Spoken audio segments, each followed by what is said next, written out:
Folks, are you ready to see if AOC is going to run for president?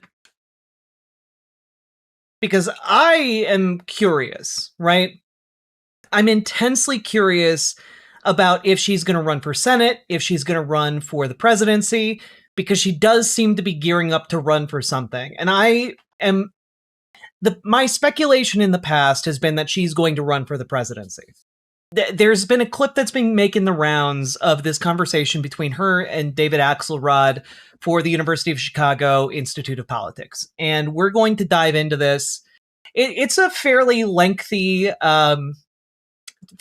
program, but we're going to jump into it, and I might tweak it faster just to save us on some time, because an hour and a half is a large chunk of time. And let's dive in, shall we?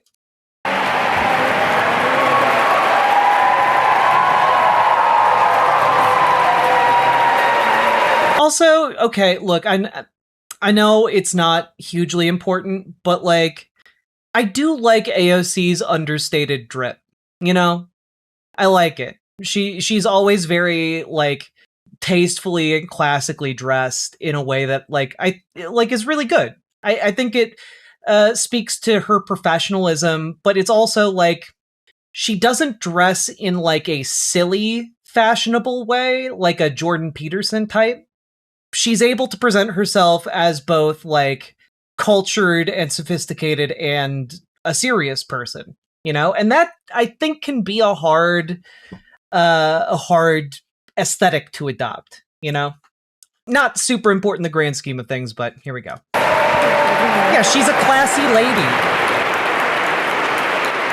AOC's in the house now, so AOC, you don't even need a name anymore. Yeah. You can anywhere in the world you say AOC and they know who we're talking about. So this is kind of hilarious. We've only had 3 or 4 events here in 13 years. The first one was Bernie Sanders. So we've got you and Bernie Sanders in the place that John D. Rockefeller We're going to do 1.25 speed. The greatest monopolist in American history. That's right. And just because you knew you were coming here, you stirred up some stuff. Yeah, that's right. And you had some things to say this week on a podcast about billionaires, and you said you can't earn $1 billion. Talk about what you said, because this spurred a reaction from... Yes. Yeah, by the way, what he's talking about, I was actually going to do a segment on it. I might still do that segment, but it's genuinely very, very funny, the reaction, right? Like, the Washington Post editorial board was just like, actually, you can earn $1 billion. AOC has a low opinion of the human potential. And it's just like, no one is debating about whether or not you can exploit human labor to get $1 billion. The question is, can you earn rightfully $1 billion? You know, that isn't built off of the exploitation of other people. And the answer to that is very clearly no, right? In order to get billions of dollars, it relies upon underpaying systematically, you know, tens of thousands of people, taking the product of their labor and giving them back far, far less than what they actually have produced for you. And like, that's not earning anything. You are in fact just taking. The most charitable interpretation is that you are leeching off of the work of others. And maybe as like a business CEO or whatever, you are providing some nominal service to the company, but you shouldn't be making billions of dollars off of that. The core engine that generates all of your wealth isn't your work as a CEO. It's the work of tens of thousands of other people. That, like, just full stop. And this is what is fundamentally one of the unfair and unbalanced parts about capitalism, which is that it relies upon the exploitation of tens of thousands of people. And it's why we should embrace, instead of these totalitarian structures that we find across our society that we call businesses, instead we should embrace democratic worker co-ops, where workers decide what is done with the proceeds of their labor, with workers deciding what their working conditions are. And I think we would find ourselves in a happier and healthier society if we actually embrace that. And if you, before anyone's like, well, no one's ever done that before. Yeah, we have. People have been doing it for literally hundreds of years in the form of democratic worker co-ops. The oldest milling company in the United States is a democratic worker co-op. And it was founded right after the Pilgrims landed in New England. Okay, like this works. It's stable. It's just that it doesn't make as much money for people on the top, and venture capitalists don't want to invest in something that isn't going to make them all of the money. That's, I mean, one of the real big problems when it comes to democratic worker co-ops is just getting the startup capital, getting the funding. And, well, you know, let's jump into this. And I know I'm on a tangent right now. Also, Ben Shapiro was big mad about it. From Mr. Bezos and his newspaper. Yes. Mr. Bezos' newspaper was not happy that I discussed abuses of market power and scale. And I think there are quite a lot of billionaires. I mean, there aren't a lot of billionaires in an absolute sense, but the proportion of billionaires that are upset with my comments are quite high. And I think that, you know, to a working person and to working people, earn means something. The calluses on your hands, the aches of your joints, the way that we earn ourselves through school, through, you know, our first job. And I think that we are in an emperor with no clothes moment when it comes to the American economy and our democracy. The Virginia redistricting maps were just overturned this morning by judges that are largely financed by a movement of billionaires. And American inequality is at an absolute peak. And we have to ask ourselves if this is how we want to live as a society. If we want 3,400 people to be prioritized over well over 300 million. And when we question the legitimacy of that power structure, the people at the top are going to be very mad. And the little hobby newspapers that they've bought, which they love to say that we are making the quality of everything better. Jeff Bezos purchased the Washington Post. He laid off some of the highest qualified journalists that made it an American institution so that he could turn it into a mouthpiece that launders his personal agenda and opinions. And he is using it because, right, for a lot of folks, it's not enough to be powerful, they have to be loved. And he then uses this mouthpiece to take aim at politicians that want to question the deeply unequal and unjust distribution of power in America.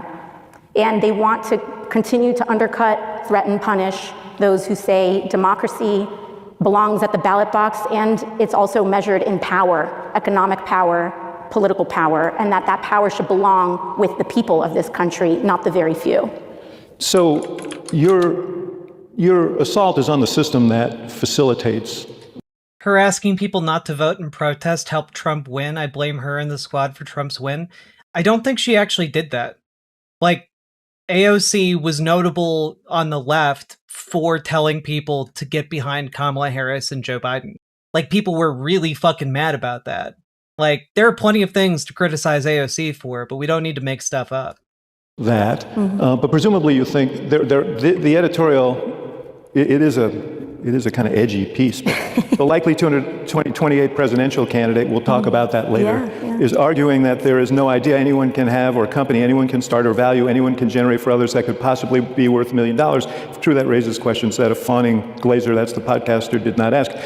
In what way does Ocasio-Cortez believe that Taylor Swift, Michael Jordan, Jerry Seinfeld, Oprah Winfrey, or Beyonce billionaires all broke the rules to accumulate their wealth? What did they take advantage of? Does she think the FBI should investigate Governor J.B. Pritzker or Tom Steyer, who's running for governor of California? What about Democratic megadaughter Alex Soros, a big fan of Ocasio-Cortez's? Are there good billionaires and bad billionaires? I think this is the red herring, right? They want us to get into this quibbling of the morality of any individual person. Yeah, I like what she's setting up here. She's setting up the, like, obvious retort here, which is that it doesn't matter if a billionaire is a good person or a bad person.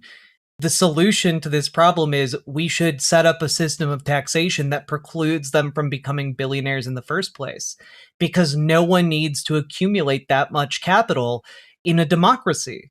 Like, by wielding that much power, that much capital, you fundamentally break a lot of the guiding principles of democracy, you know? And as a democracy, we can all get together as the majority and say, actually, we think that anyone who makes that amount of money should be paying an incredibly high rate of taxation. And you know what? If they are as innovative as people say that they are, as talented, as blessed wonderkind as they might be, then they'll keep making money. But there should be a system that redistributes the proceeds of like their corporate wealth to the people who actually make the entirety of this country function on a day-to-day basis. Instead of the immorality of the fact that there is virtually no place in America where you can afford an apartment on a full-time job on minimum wage. Yeah, like what do you want to defend? Are you going out there to defend the right of billionaires to hold, to like live in opulent luxury, the likes of which none of us could possibly wrap our heads around? Or are you going to go out there and fight for the right for working class people to be able to afford their apartments, to be able to afford to have a home? Like, very clearly, one of those things is way more important than the other. And that is somehow completely disconnected and alien from the fact that we have a system that is designed to create this level of income inequality. Now, in the last 5 years, billionaire wealth has doubled. Ask yourself if the quality of your life has doubled in the last 5 years. And we are experiencing the concentration of our systems, our housing system. I mean, this wealth is being built from market consolidation of our housing system, our energy systems, right? The president has taken huge amounts of contributions from special interests in order to essentially stop wind energy and renewable and clean energy in this country to prop up profits. And we look at, and so on and so forth. And people want to make this about... It's genuinely the most, like, I know that Republicans fucking hate hypotheticals, but genuinely, it's the trolley problem. It's the most obvious version of the trial problem. On the one hand, you can get a world where billionaires have unfettered power, but it will mean that every year, 1 million people are run over by the trolley. On the other hand, you could save 1 million people and billionaires just don't exist and instead have to make do with $999 million like a peasant. And like, I don't know about you guys, that would be the easiest trolley problem in the world for me to figure out. And I have faith in each one of you that you might be able to make your way to the correct decision. Yeah, option A, feed everyone. Option B, Bezos gets a 6th mega yacht. Which one do you go with? It's pretty easy for me. Maybe not so easy for Jeff Bezos. Individuals, instead of about the system that allows this mass concentration of wealth to occur, and also the decisions that are made to allow that to continue to exist and to protect that concentration of power and wealth. And so yours is a systemic critique. I mean, he took it personally. Of course he did. But yours is a systemic critique, and the question really is, what do we do about it? Yeah. And I think, first and foremost, there's a reason he took it personally, because the concentration of wealth in this country has gotten so dire and so extreme that you can literally name the people who have half of the wealth in this country. It's gotten so extreme that you can name Jeff Bezos, Elon Musk, the Waltons. And so, of course, when we criticize the system's gotten so concentrated that they take it as criticisms of themselves. And frankly, of course, they take it personally, because when you are completely unwilling to look at and be as invested in our country as an everyday American is, which is really... Yeah, I do also want to point out there, who do you think is more invested in their community? Jeff Bezos, a man with like, I don't know, 20 homes around the planet, and one in like, half the countries that exist, or a single mom of 4 who has put down roots in her community and goes to job and lives and works every day in her city, brings her kids to school. Like, very clearly, working class people are more like invested in the success of their communities than billionaires are. All you have to do is look at this at the discourse around, oh, but if we tax them, the billionaires will leave. Clearly, they're not that attached to their communities. What we're talking about with mass concentration of wealth, what kind of society do we want to live in? What is good for the country? And then what is good for myself? And what would you do about it? And so when it comes to what we have to do, I think there's a lot of things that we have to do. First and foremost, we have to, in the political realm, we need to get money out of politics. We need to abolish super PACs. We need to I think, have real checks on the court, which has been consumed by radical conservative judicial activists that are attacking Black Americans and the right and voting rights and voting representation in this country, who are now agents of a billionaire class. Now you say do something about it. What do you mean, do something about the court? Well, when it comes to the courts, there's court reform. There's a menu of things that we can look at. Court reform. There's ethics reform. There is financial entanglements that we're seeing on the court. There are, of course, open discussions about expanding the court to match the number of circuit courts that we have, going from 9 to 13 specifically. There are a lot of those options. But then, in terms of our economy, we need to revisit the tax systems that we have already had in the history of our country, because when it comes to tax, this is not just about money, but it's about the construction and organization of oligarchy in our economy. I mean, she's correct. I think she's, to an extent, talking around the issue a little bit, which is that we need to dismantle the levers of power that Republicans and oligarchs have relied on for the past 50 years in order to bring us Donald Trump not once, but twice.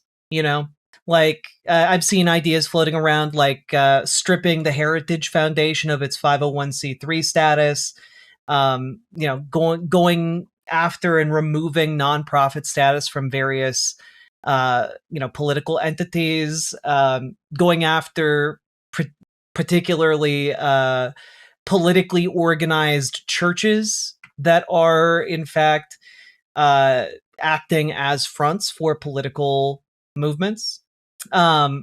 Stuff like that. Like, there are a lot of ideas right now, but it really boils down to whatever can actually stick to dismantling the Republican and oligarch infrastructure and machinery. That all needs to be ripped apart and broken down. Specifically because it took them like 100 some years to build up that machinery after the like prevalence of the socialist working class, solidarity movement of like the 20s, 30s, 40s, etc. And frankly, we need to rip apart everything down to brass tacks and rebuild something that cannot be so easily co-opted by capital. And we also need to go after monopoly power, antitrust. These are very clear mechanisms of economic agency, and we have to, on the other end of things, fight for working people. We need to guarantee healthcare in America.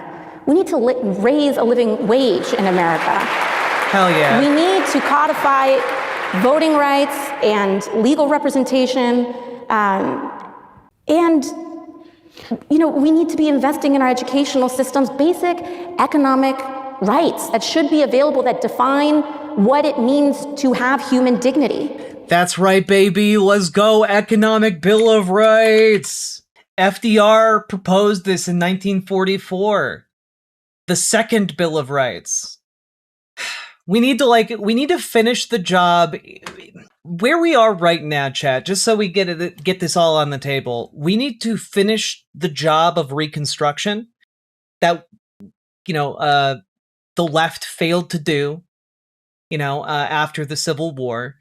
And we need to fulfill the promise of FDR. Both these things need to happen. And they loom large in our current political crisis.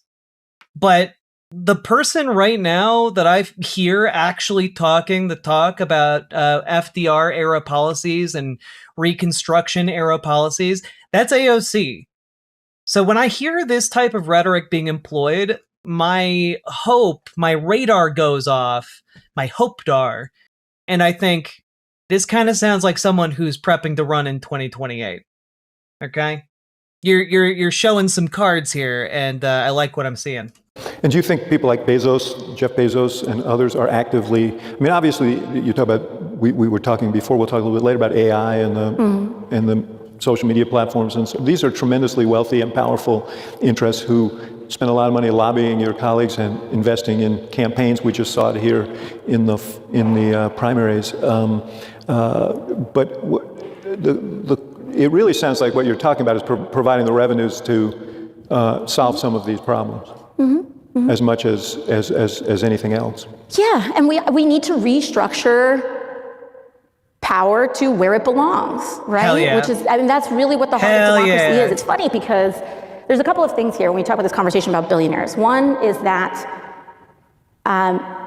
we want to talk, they like to talk about American ethos as though it's an attack on American values, an attack on our idea of success. And first of all, call me crazy, but I don't think that every single American aspires to be a billionaire. I think that our idea of success they might not object, but they may not object, but I don't think it's the universal American ideal. I think our idea... Yeah, that's a really good point, actually. And it's worth pointing out because a lot of mainstream media, particularly like Republican media, will talk about it as if it is the end goal of every American to become a billionaire. But that's not the case, right? I don't know about you guys. I don't wake up every day being like, oh man, I really want to be a millionaire. That's my number one billionaire. That's my number one goal in life. Hell, even a millionaire. That's not my goal. That's not really what I'm interested in. I'm interested in being able to live a good life. I'm interested in being able to have healthcare and do the work. That's what I'm interested in. And to the extent that I'm interested in having money at all, it's merely as a function to do the things that I want to do and feel called to do. It's not because wealth is the goal in and of itself. And I think that my experience is a lot more indicative of where most Americans are at, rather than this kind of Fox News or even, Washington Post sold vision where all Americans aspire to billionaireship. I don't know. That seems silly to me. No one needs $1 billion. The ideal of success is to be able to work an honest job and sustain yourself and support your kids and go on vacation, once or twice a year and have some money in your pocket and be part of a community and have your community and your town be safe and thrive and to be part of something bigger than ourselves. And the second point on this, David, is that I want to talk about how this is in the heritage of our country. Because America was founded, you look at Thomas Jefferson writing to Madison in revolt of British aristocracy. The American Revolution was against the billionaires of their time. And we are declaring independence from such an extreme marriage of wealth and power and the state that the voices of everyday people did not exist. Now, of course, in that construction, you had slavery, you had women who were also not full people in the eyes of the law. But since then, as well, it was the organizing of Black Americans that turned America into a full democracy in the 1960s and well before that with the Voting Rights Act. And so it's actually the most American thing in the world for us to be fighting for the working class. And it's actually patently un-American to try to aspire to transform our country into a place of kings and landed gentry. I love this.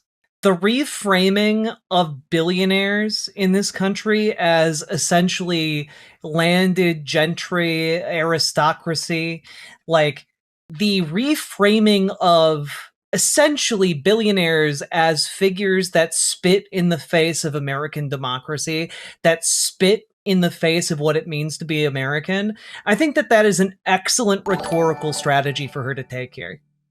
You know? 50-year-old male here, and I would have absolutely no problem voting. Ballot Hell yeah. box with ballot emoji, fork for POTUS, USA emoji, in 2028, fire Hell emoji, yeah. tumbler glass emoji, saluting face emoji, bar chart emoji, peace symbol. Hell yeah. Z Corp Alpha 2462. Thank you for the $10 super chat. Which is what we should never aspire to regress to. Yeah, I don't know exactly what Jefferson was thinking about that when he was sitting at Monticello. You too, That's Corp. right. Words, but, That's right.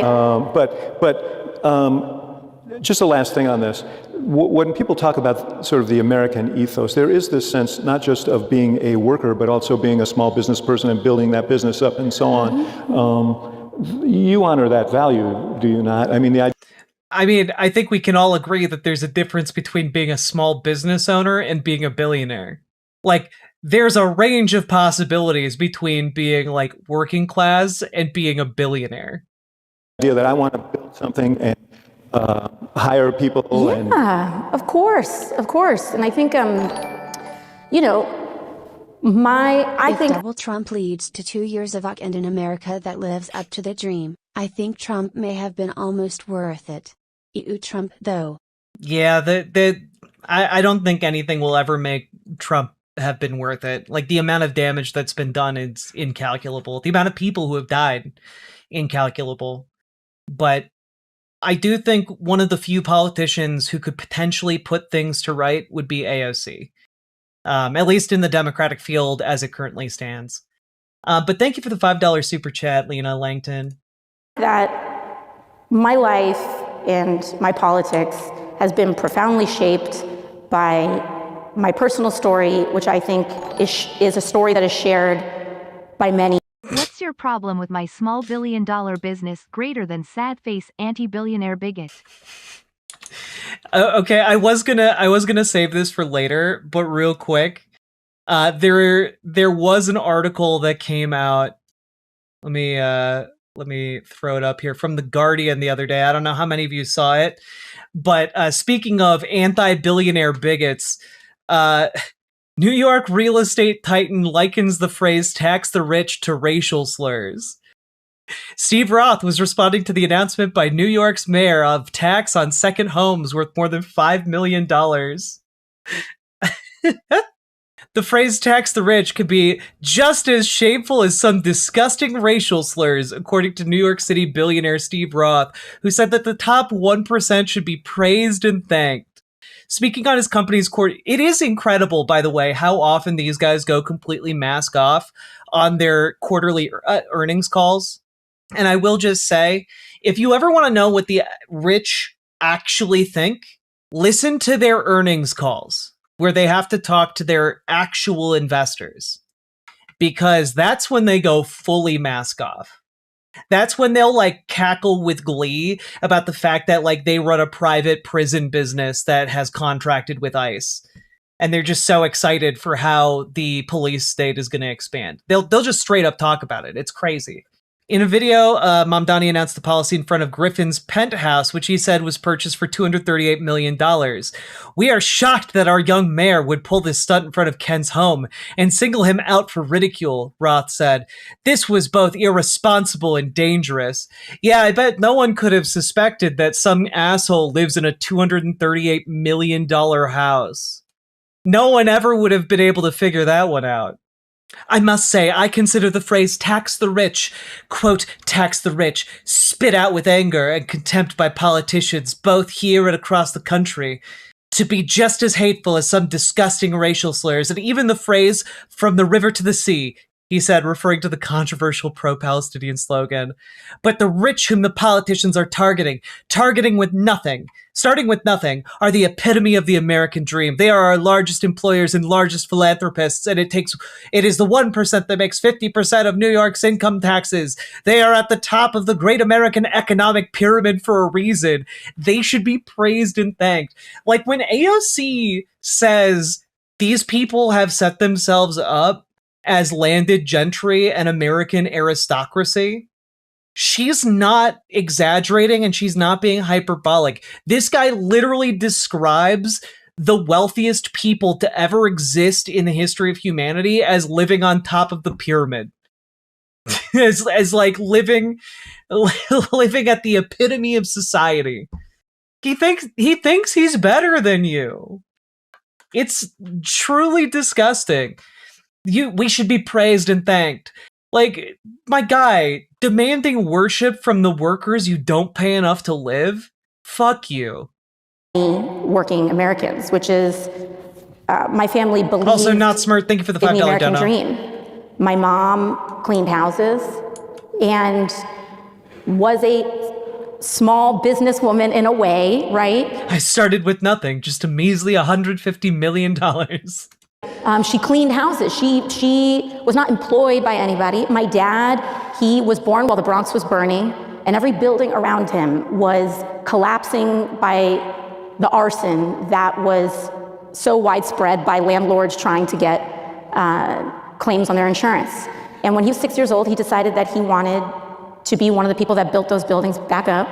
And he went to New York City public schools, and he became an architect, and he had a small business, and they did everything they could to lift themselves out of poverty, some of the most extreme levels of poverty that we saw in America at that time. And they did everything by the book, and I saw them work really hard to try to lift ourselves up. And then, when I was 16 years old, my dad got diagnosed with cancer. And so we saw what happens when you live by that, and also how our system can rip the rug out from anyone at a moment's notice. And there's no hedging on our aspiration and our ability to work hard and our ability to build something and make something of our lives and be of service and create value in our communities. That is entirely different than taking over an entire energy system. Yeah, this is a different question, but there are people all over this country who are building businesses that are important to communities and that hire a lot of people and so on. That's different than what you're talking about. I'm just trying to... Yeah, think about, if you run a restaurant, your produce costs are through the roof. I mean, think like, if you are running a small business right now, like a genuinely small business right now, and you're in your community and you're trying to hire some folks, you're trying to pay, these folks I represent them. They have small restaurants, they're trying to pay people, they're trying to do the right thing, they're trying to give them good health care, and you can't afford any of it. Because our actual central systems in our economy, energy, healthcare, education, all of it, food, is skyrocketing, because when we talk about a billionaire class, that we're talking about a scale that is not a small business. Yes, but there's a big distance between small businesses and of course the billionaire class. We could go on around this for a while, but... Yeah, but also, like, I do want to point out, sometimes there's a lot of trickery that happens around the term small business, because it can be used to mean, like, a small mom and pop business, right? But it can also be used to mean just any business that employs less than 500 people. And businesses that employ less than 500 people can still be incredibly highly valued companies, right? Like a lot of tech startups have less than 500 employees that get valued in the, tens or even hundreds of millions sometimes. And so, like, there is also a lot of variation within the term small business. I wanted to talk about you and So it's subjective? No, it's just that there's like wiggle room in there, right? Like there is the very, very legalistic definition, which is under like 500, like less than 500 employees, but a lot of people don't think of a company with 500 employees to be like a small business, but it technically qualifies, you know? Your journey a little bit and then get to some of the other things that we're dealing with today. And I just wanted to start with a true or false question. Is it true that you won second place in microbiology at the 2007 Intel International Science and Engineering Fair? Yeah, that's true. And the topic was the effect of antioxidants on the lifespan of roundworms? Yes, yes. So with all the Riz and everything, you're kind of a nerd. Yeah, I am. I originally... Look at this man throwing the word Riz in there. Good on you, my guy. Keeping up with the kids. So I attended Boston University. I was originally studying biochemistry and pre-med. Let me interrupt you for one second. The reason I say that is you should feel at home at the University of Chicago. Yeah. So, yeah, go ahead. No, yeah, and it's I think it's. Why did you change? You changed your path. Well, my dad got sick, and he died the first week of my sophomore year. And my mom overnight became a single mom, and she drove school buses and cleaned houses to help put my brother and I through college. And I looked down the barrel of what it would mean to fulfill my aspirations, which meant 4 years of medical school, even more in residency, and I couldn't afford it. I knew that I couldn't afford, and my family couldn't afford that amount of time out of the workforce. I wouldn't be able to house myself, and I knew that, you know, the student loans that I would have to take on, I had to support my family at a very young age, and so. So it was an economic decision as much as any other. Oh, absolutely. So let's jump ahead to the time that we all met you, the first time we met you, and it was, many of you may remember this, but it was 8 years ago, so I keep remembering. Maybe some of you don't remember it.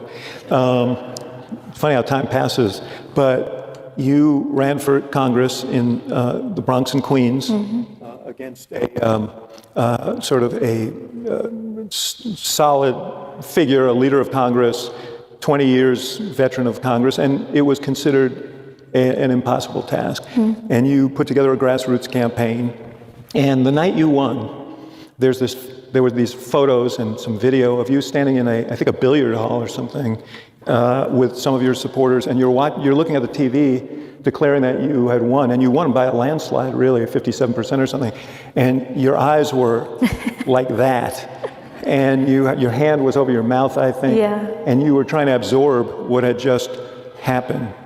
And then you were like shot out of a cannon. You went from an anonymous person who was an activist and an educator and a part-time waitress and so on, 27 years old, running for Congress, and now you're famous. Tell me about that experience and what that was like, because to me it sounds hard. Yeah, it was really shocking. You didn't know what you were getting into, really? No, not at all. I used to joke that, 2 days beforehand, the only time anyone noticed me is if I didn't swipe my MetroCard fast enough, and they were getting upset. And then it went, in a span of 24 hours. I'll never forget what had happened, which was I had been working really hard, and then that night I had won my primary. And in the morning I had done some news interviews, and I was walking back to my apartment the next day.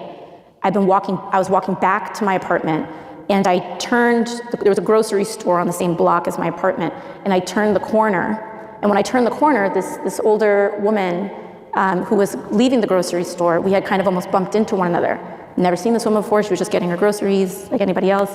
And we had bumped into one another. And in one day, she looks up at me, and she recognized me, which had not really happened before. And she immediately started to cry. And just on a personal human level, it is a very jarring experience to embody overnight, going from being a person to becoming a commodified symbol. It's actually, even in a very positive sense, it's almost like a very dehumanizing experience. Yeah, absolutely. In a sense, when you become like a public figure, you have to have given up some of your humanity. you can no longer afford to be like a messy little gremlin, because anytime you go outside, you are, standing for something. People read you as a symbol rather than as a person. I think that very well can be dehumanizing. Because you almost become an object, a thing, right? It's hard to hold both of those things at once, because it's, of course, it's not to understate the tremendous honor and privilege it is to hold that responsibility. And it's also just when the first person point of view of having that happen so quickly and at such a young age. And I had never, come on guys, no one knows who their member of Congress is, like realistically. Many don't know who their member of Congress is. Most people don't. It's not like everyone in Congress is super famous. It would be so delusional to think that that's what was going to happen. And it did, so I wasn't prepared for that at all. Yeah. Yeah, and you kind of lost your anonymity, you lost your freedom of movement to some degree, you lost all of that. Mm-hmm. Then you went to Washington, and what was that experience like? And the reason I'm asking you is I'm sort of wondering about you looking back at the 28-year-old you who went, youngest woman ever to serve in Congress, and the person you are now, and what you've learned from that experience, and how you've evolved and grown in that experience. Well, when I first got there, it was tremendously jarring. First of all, I was experiencing a very different, I was going from waitressing to being in a completely different ocean. In a way, that's sort of, when Barack Obama was thinking about running for president, and everybody said, well, you should wait. He said, I'm just a few years from paying off my student loans. Yeah. I'm just a few years from struggling to pay my mortgage. He said, I know that's going to be a distant memory at some point. Yeah. And I think I'd be a better president because I'm closer to the experience that most people share. Yeah, and that's the argument that I made, and it's also what I continue to believe. I think coming from the experience that I had gives me a proximity and an urgency and an insight that's hard when you're removed in most ways, but it was also very hard. I mean, it gives you a very different perspective from, the vast majority of people who win seats in Congress who are already millionaires or billionaires, like almost no one who wins like a seat in Congress comes from less than $1 million in wealth, and like, coming from a working class background is actually something that rocks the boat in Washington, D.C., Hard because I unseated a really popular guy. And I was not welcome. Popular in Congress. Popular in Washington. Yes. But, and so I got rid of their very good friend. There's orientation, right? You win your election, and then they fly in between election day and you getting sworn in, they fly you to Washington. And you go through a little bit of orientation, and you have to set up your office and all this other stuff. And there was a caucus meeting, and my predecessor was the chairman of the Democratic caucus. So he has to host the meeting. He's in a lame duck period, so he's still in office. I'm there in the caucus meeting, awkward, and he's presiding over it. Oh man, I'll never forget this. Actually, I don't even know if I've told this story before. And I'm sitting there. I'm new, I don't know anything that's going on. All these people know each other, backslap and all this stuff. He's up there, and he's speaking, and everybody likes him, and a congressman in the Democratic Party, he leans over to me, and he goes, man, it's such a shame that girl beat him. And I looked back at him. So what do you say to that? And I said, you mean me? Like, the blood drains from his face. But you can, it was very chilly, because it wasn't just that I let go of his friend, it's that I did so on the basis of challenging the power structure that existed, and that exists. And so it is very hard. It was very hard. So you're someone who continues to challenge some of the institutions, including the Congress in some ways. How have you manipulated that? What have you learned about how to be an effective force, but not betray that sort of institutional challenge? Yeah, well, I think there's two things at play. One is that when I got there, I won my primary at 28. I got sworn in at 29. And so I was the youngest person there by a lot. The average age at that Congress was like maybe 60 or so. And so I made a decision that I wanted to govern not just for that moment, but for 10 years from then, which we're coming up on.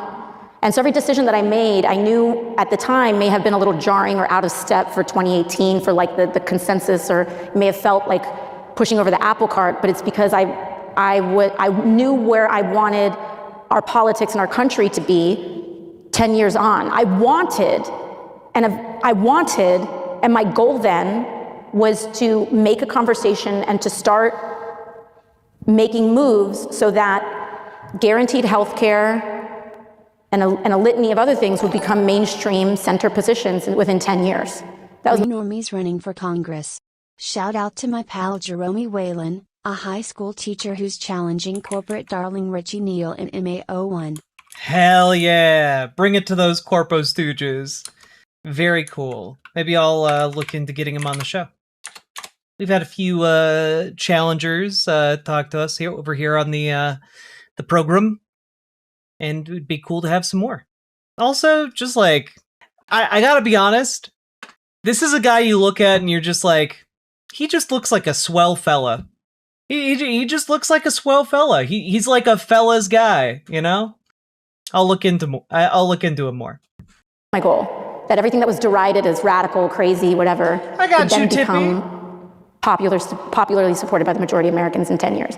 And so for me... I'm not even saying like he's an attractive guy, though he is an attractive guy. I'm just saying like he looks, more importantly, he looks like a swell fella, like just like a good dude, you know? Like someone you could get a beer with and he wouldn't be fucking weird about it.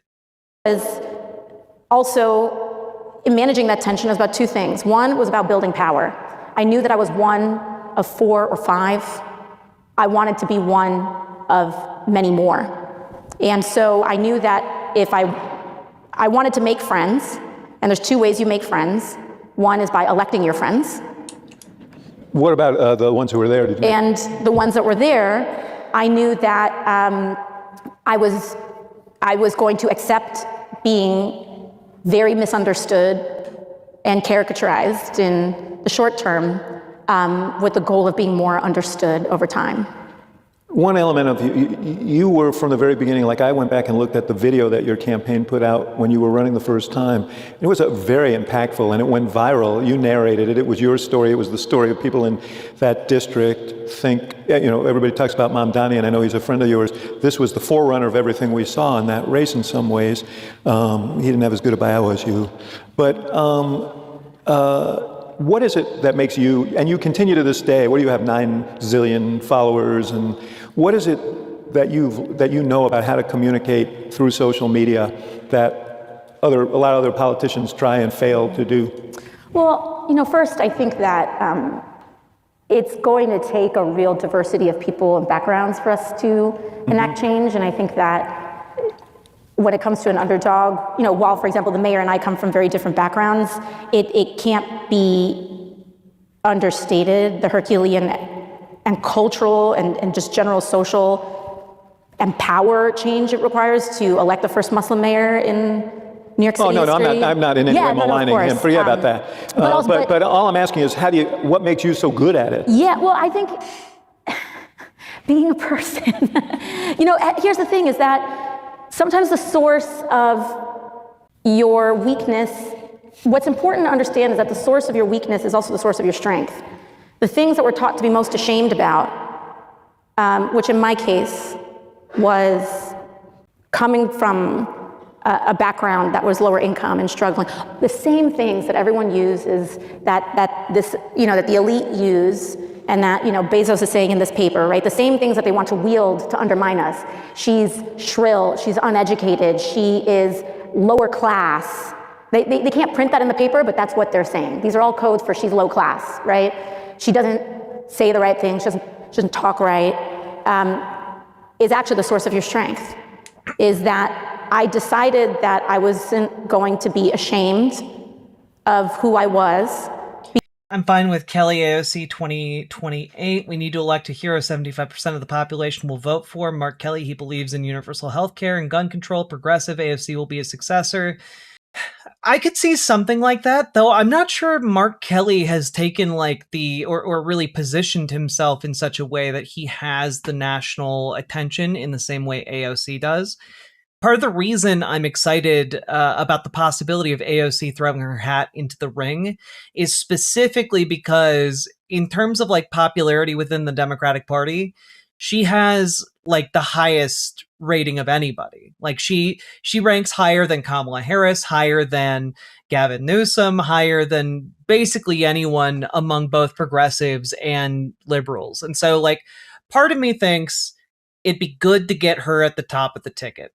I don't know if we're going to get that, of course, but I am interested to see where this goes. This is an awful lot of background about AOC that I didn't know about, at least as many details. I didn't know about those, but she is spitting here. This is a good kind of blueprint. If any of you are thinking about, throwing your hat in the ring to challenge elected power within the Democratic Party, this is an excellent blueprint for you to follow in order to try and, get those establishment Dems out of their trenches, Because it's who most people are.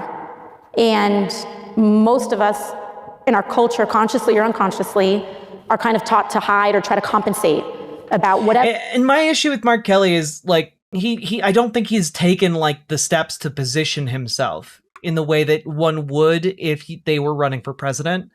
I think right now he's happy to remain a senator. Maybe we'll see him throw his hat in the ring in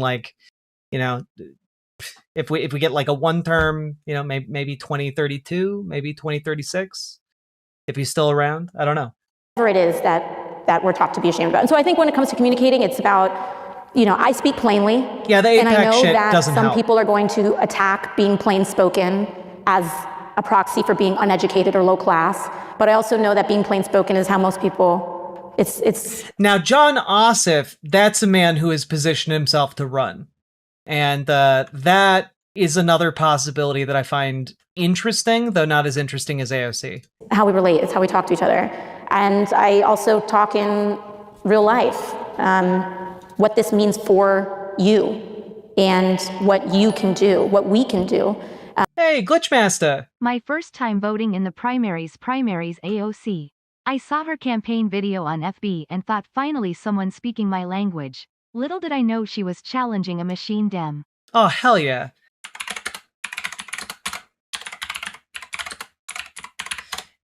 I'm just wondering if we can pull that up. Was it this one? Women like me aren't supposed to run for office. I wasn't born to a wealthy or powerful family. Mother from Puerto Rico, dad from the South Bronx. I was born in a place where your zip code determines your destiny. My name is Alexandria Ocasio-Cortez. I'm an educator, an organizer, a working-class New Yorker. I've worked with expectant mothers, I've waited tables and led classrooms. And going into politics wasn't in the plan. But after 20 years of the same representation, we have to ask, who has New York been changing for? Every day gets harder for working families like mine to get by.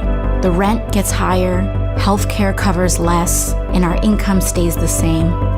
It's clear that these changes haven't been for us, and we deserve a champion. It's time to fight for a New York that working families can afford. That's why I'm running for Congress. This race is about people versus money. We've got people, they've got money. It's time we acknowledge that not all Democrats are the same. that a Democrat who takes corporate money, profits off foreclosure, doesn't live here, doesn't send his kids to our schools, doesn't drink our water or breathe our air, cannot possibly represent us. What the Bronx and Queens needs is Medicare for all, tuition-free public college, a federal jobs guarantee, and criminal justice reform. We can do it now. It doesn't take 100 years to do this. It takes political courage. A New York for the many is possible. It's time for one of us. Vote for Alexandria Ocasio-Cortez on June 26th. I'm not going to lie, that was... I had never actually sought out her first campaign ad. That was actually, like, incredibly, incredibly good. Like, I don't know, if you guys think she doesn't have the juice, that... I think she's got the juice. I think she could do it. Yeah, like, the doesn't even breathe our air or drink our water is, like... That is some top-tier politicking right there. And I do think that, like, Fresh Pepperino, first of all, thank you for subscribing with Prime. But second of all, I agree that I think under normal circumstances, AOC would better serve us by replacing Chuck Schumer. What comes to my mind is that if I'm looking at this field of Democratic candidates that we know of so far, and looking at the broader picture of the current, like, context of the political playing field that we have right now, I don't know if we can afford to have someone who isn't like a hardline progressive who's willing to fight. I believe she's willing to do that, but she's basically one of the only people in the field right now that I think would do that in all of the ways that we need a president to fight, right? And so, like, ideally, I would love for her to have a lot more time to cook in the House and the Senate. I would love for that to happen. But also, we are in a unique situation right now where fascism has won, and we need someone to denazify the country and to also finish the job of Reconstruction and finish the job of FDR.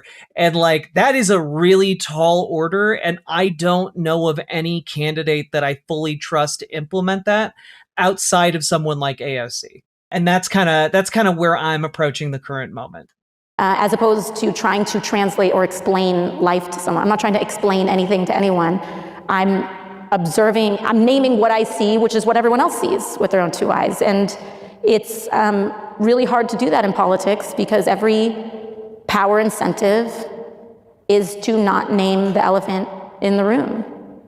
Yeah, and maybe not to speak in a language that is real. Yeah, and you know, you're kind of in this Schrodinger situation, right?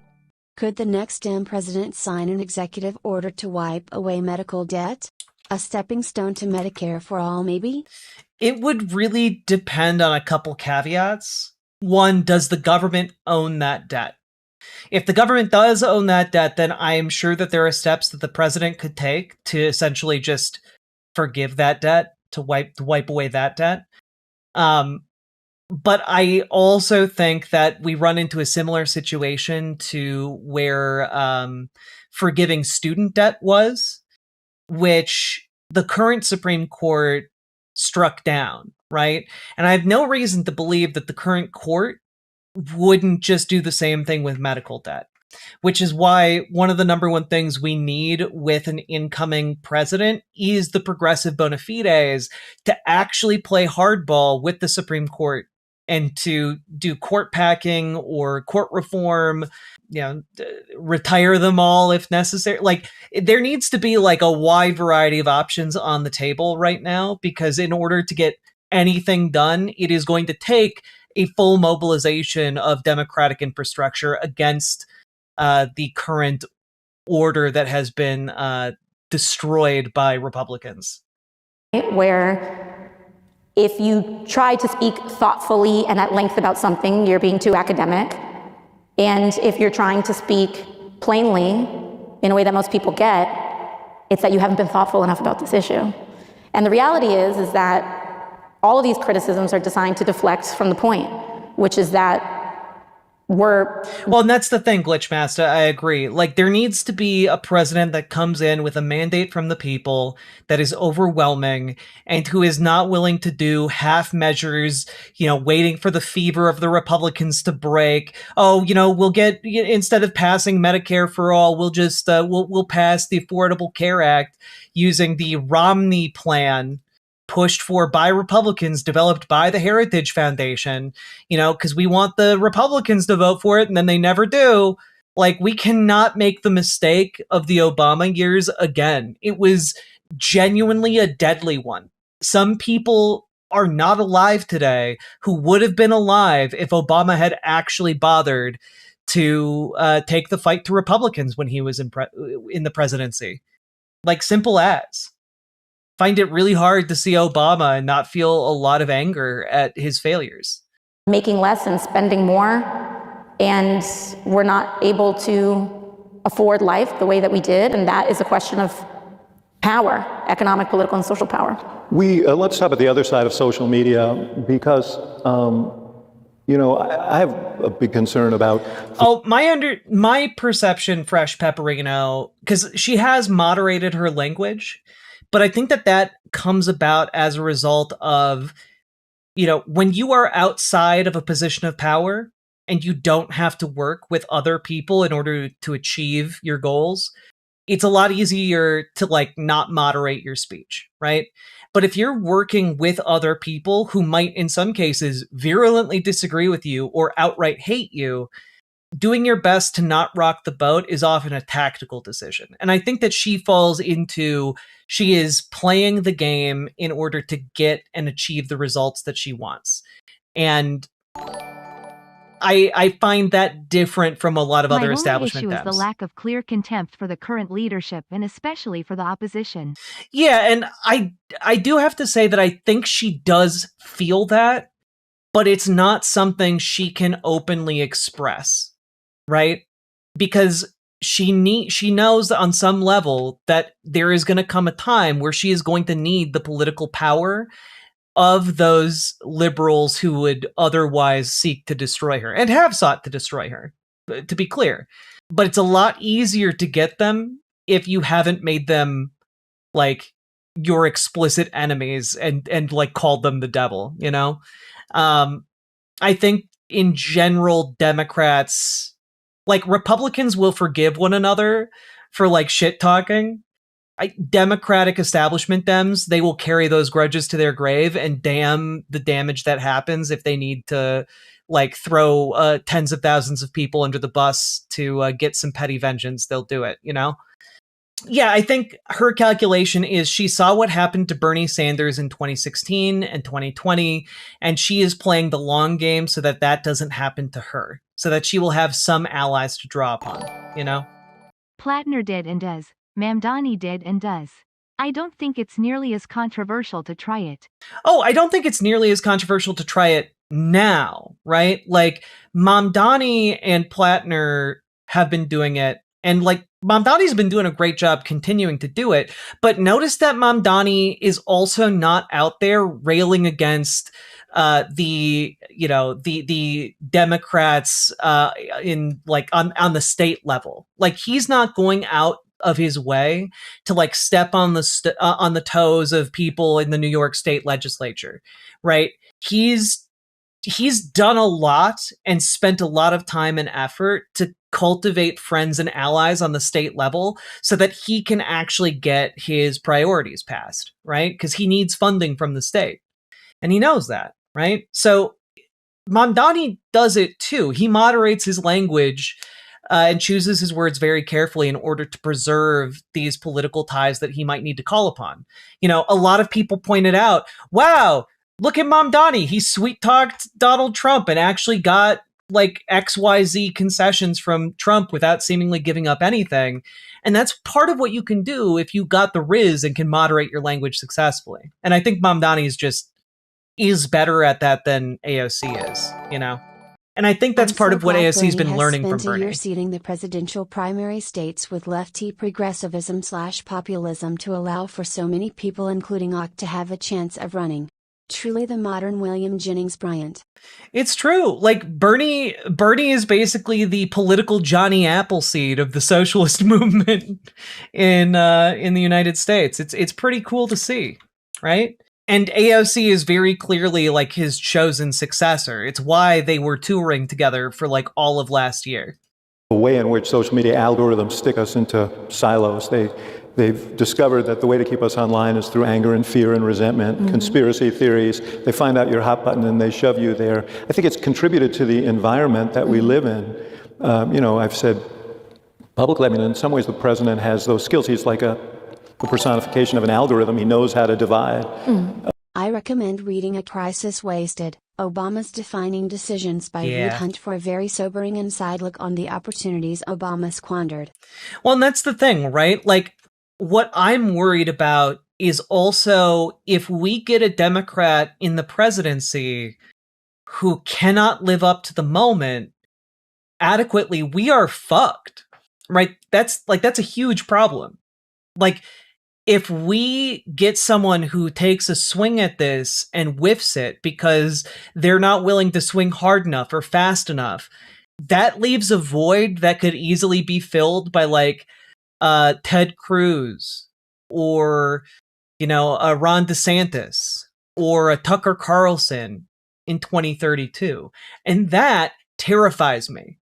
Because if Republicans get another bite at the apple after what they have done these last two Trump terms, like, we are truly going to be lost and fucked. Like, we cannot allow that to happen. It should be like an existentially motivating fear for all of you here, because if you are here, you are on the left in a way that would get you targeted by any such escalation towards fascism, right?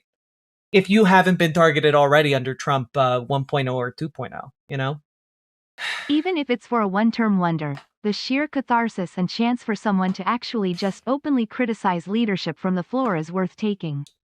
I can buy that. I have to say, there is a lot of catharsis in seeing Graham Plattner shit talk elites. I do like that. But our politics has followed that. What do we do about that? What do we do about the way we are essentially being manipulated?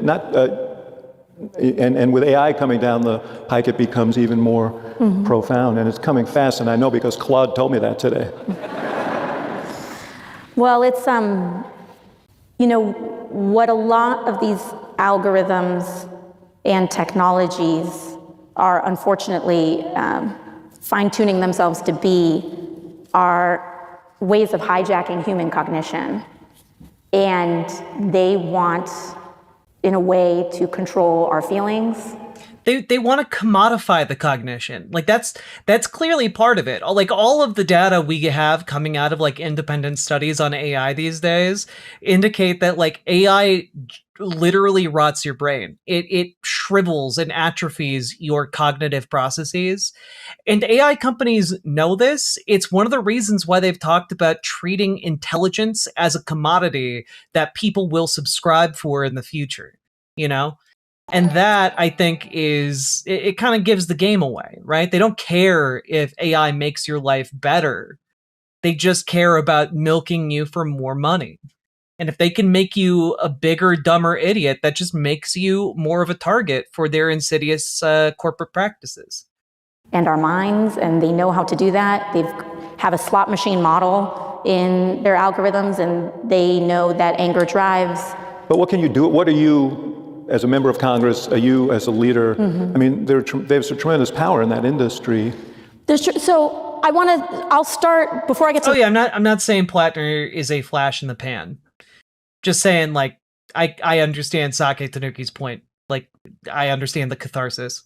The policy piece, I want to start with what we can all do, which is the antidote to this is physical community. Yes, the antidote is touching grass, chat. You have to touch the grass before the grass touches you. We got to get offline, and we need to be looking people in the eyes. This level of conflict and polarization is only possible in physical isolation and separateness, period. There's a reason you don't see. You gotta fucking organize. And that's why I've put together this community. You guys can get organized. We can help you take your first steps. We can help you join your local Dems and join your local DSA. We can give you advice on how to organize your communities. Join our Discord. Reach out to Gamergy for help with DSA. Reach out to Dragonfly for help with your local Dems. If you don't want to head over to, Discord, you can head over to riverboat.gg and you can usually find one or both of them over there. Okay, like you guys, organizing is the solution. It is the solution to every problem, and it will continue to be the solution to every problem. It is in community that we are able to build those solutions out, where we are able to marshal enough power to implement those solutions. It is in community that you will find hope. It is in community that you will find empowerment. It is in community that you will find agency. It is vitally important to find that community, because if you don't, if you allow yourself to be isolated, you will be crushed under the boot of fascism. That is the issue here, right? And she's right. She's just fucking right. The level of vitriol and anger online when you show up in person and are talking to people, including people you disagree with. And it's because we are not, as human beings, we are not wired for that level of constant antagonism toward one another. We are actually wired for collaboration and community and care.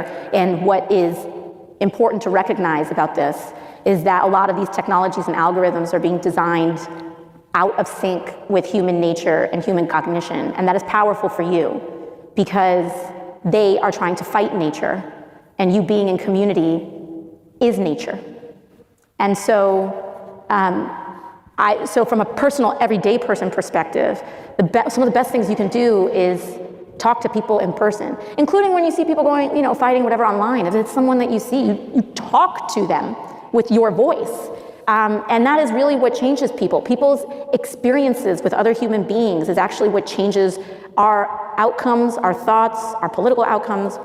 But then on the other side of it, this is also doubly true because when you are interacting with someone in person, like, you pick up on their nonverbal communication. They become more real to you, right? Like, that's important. Because especially, I think, for conservatives, but this is true to an extent for, I think, everybody of all political persuasions, which is that, like, we tend to come up with an internal voice for people we think are dummies, people that we think are just big, stupid idiots. And like the voice we imagine in our heads when we read words from those folks, or when we, even when we see them talking on like a TV or through a computer screen, like there is a level of communication that gets missed. There is a level of unreality, a level of artifice, I think, that can prevent actual communication from happening. And people are less adversarial in person in general, for sure. I don't know. I think that there is some truth to what she's saying. Policy piece that you're noting, a lot of this, I think, has to do with regulating and talking about concentration of power. Tech, a lot of companies that market themselves as tech companies are less tech companies than they just are existing industries that are going online, right? And what we really need to do is, when we start tackling monopoly power, when we start actually, we just have to go after the concentration of power and wealth in some of these industries. And for example, AI, when we look at what's happening with AI, we have the embodiment of political corruption happening in this administration. And it's not a coincidence that a lot of these Silicon Valley leaders backed Trump, and they backed Trump because they were writing a check that they are now cashing. And this administration is setting up huge slush funds for the AI industry. They're getting preferential treatment on government contracts. Huge amounts of dollars going into these companies are revenues that are in business with this administration. And then on top of it, they're doing it in exchange for little to no common sense guardrails for people. They're building a surveillance state. Scanning our faces. ICE is doing this out in the open. And We have to, in a lot of ways, the answers are not new or novel. They are a revisiting of our Constitution and our basic rights and the enforcement of the mechanisms that have gone long unenforced for so long. Antitrust, the right to privacy. Hell yeah, hell yeah. Protecting individual power, our individual power. And let's get some basic internet protections passed for your data. Let's go. It is high time to get all of these things. Consumer rights. It really doesn't require reinventing the wheel, but it's about enforcing the rules that have been unenforced for so long that have allowed a lot of these abuses of power to exist in the first place. And Mr. Natural, 100% agreed. We need campaign finance reform, though I will point out the most viable pathway to campaign finance reform right now is on the state-by-state level with the Montana plan. I've put out a couple videos about it so far, but Hawaii has introduced legislation to get money out of politics. Montana has introduced legislation. It's not legislation, a ballot amendment. Like, we are right now being armed with the tools to get corporate money out of our elections. And we should, in every part of this country, be utilizing the blueprint of the Montana plan in order to make that happen. Because it's one of the reasons why I keep telling you guys, we got to organize. We got to organize on the local level because there are so many critical things you can do on the local level to keep your community safe, to ensure you are represented, to ensure that Democrats and the left in general is able to thrive, survive, and make this country a better place. Get through a few things here because we have some questions from students that I want to get to. The question of the filibuster. A few years ago, when there was a Democratic administration and there were Republicans in the Senate who were obstructing legislation relative to voting rights legislation, relative to women's rights legislation, relative to... just as an FYI, as you start laying out women's rights legislation and voting rights legislation, we would not be in this situation if Democrats had gotten rid of the filibuster and passed, like, the John Lewis Voting Rights Act. Just as an FYI, worth noting. Some of the economic program that the president wanted. You were very critical of Democrats who stood in the way of the filibuster being eliminated. Now we have a situation where the president is pressuring Republicans to do away with the filibuster because he wants to pass the SAVE Act, which is not just voter ID, but requiring people to have a birth certificate, a passport in order to register to vote in response to a problem that no evidence suggests is really a problem. But now what do you feel? Are you for doing away with the filibuster now? Yeah, here's the thing about the filibuster. Filibuster, first of all, one of the things that I do not appreciate is the wholesale fictionalization of American history, this idea that the filibuster was this grand compromise that was intentionally put into our system. The filibuster in the Senate was created by a clerical... Yeah, the filibuster is genuinely just like a quirk of history. It was not intended to be used as it's been used. Error from trying to copy the House rules into the Senate rules, and it was done incorrectly, and Jim Crow segregationists realized that they could use this clerical error as a loophole to try to delay the enfranchisement of Black Americans for decades. That's the origin of the filibuster is part of the legal institutions, or rather institutionalized racism that was baked into our institutions. And it is also, by the way, overwhelmingly benefited Republicans.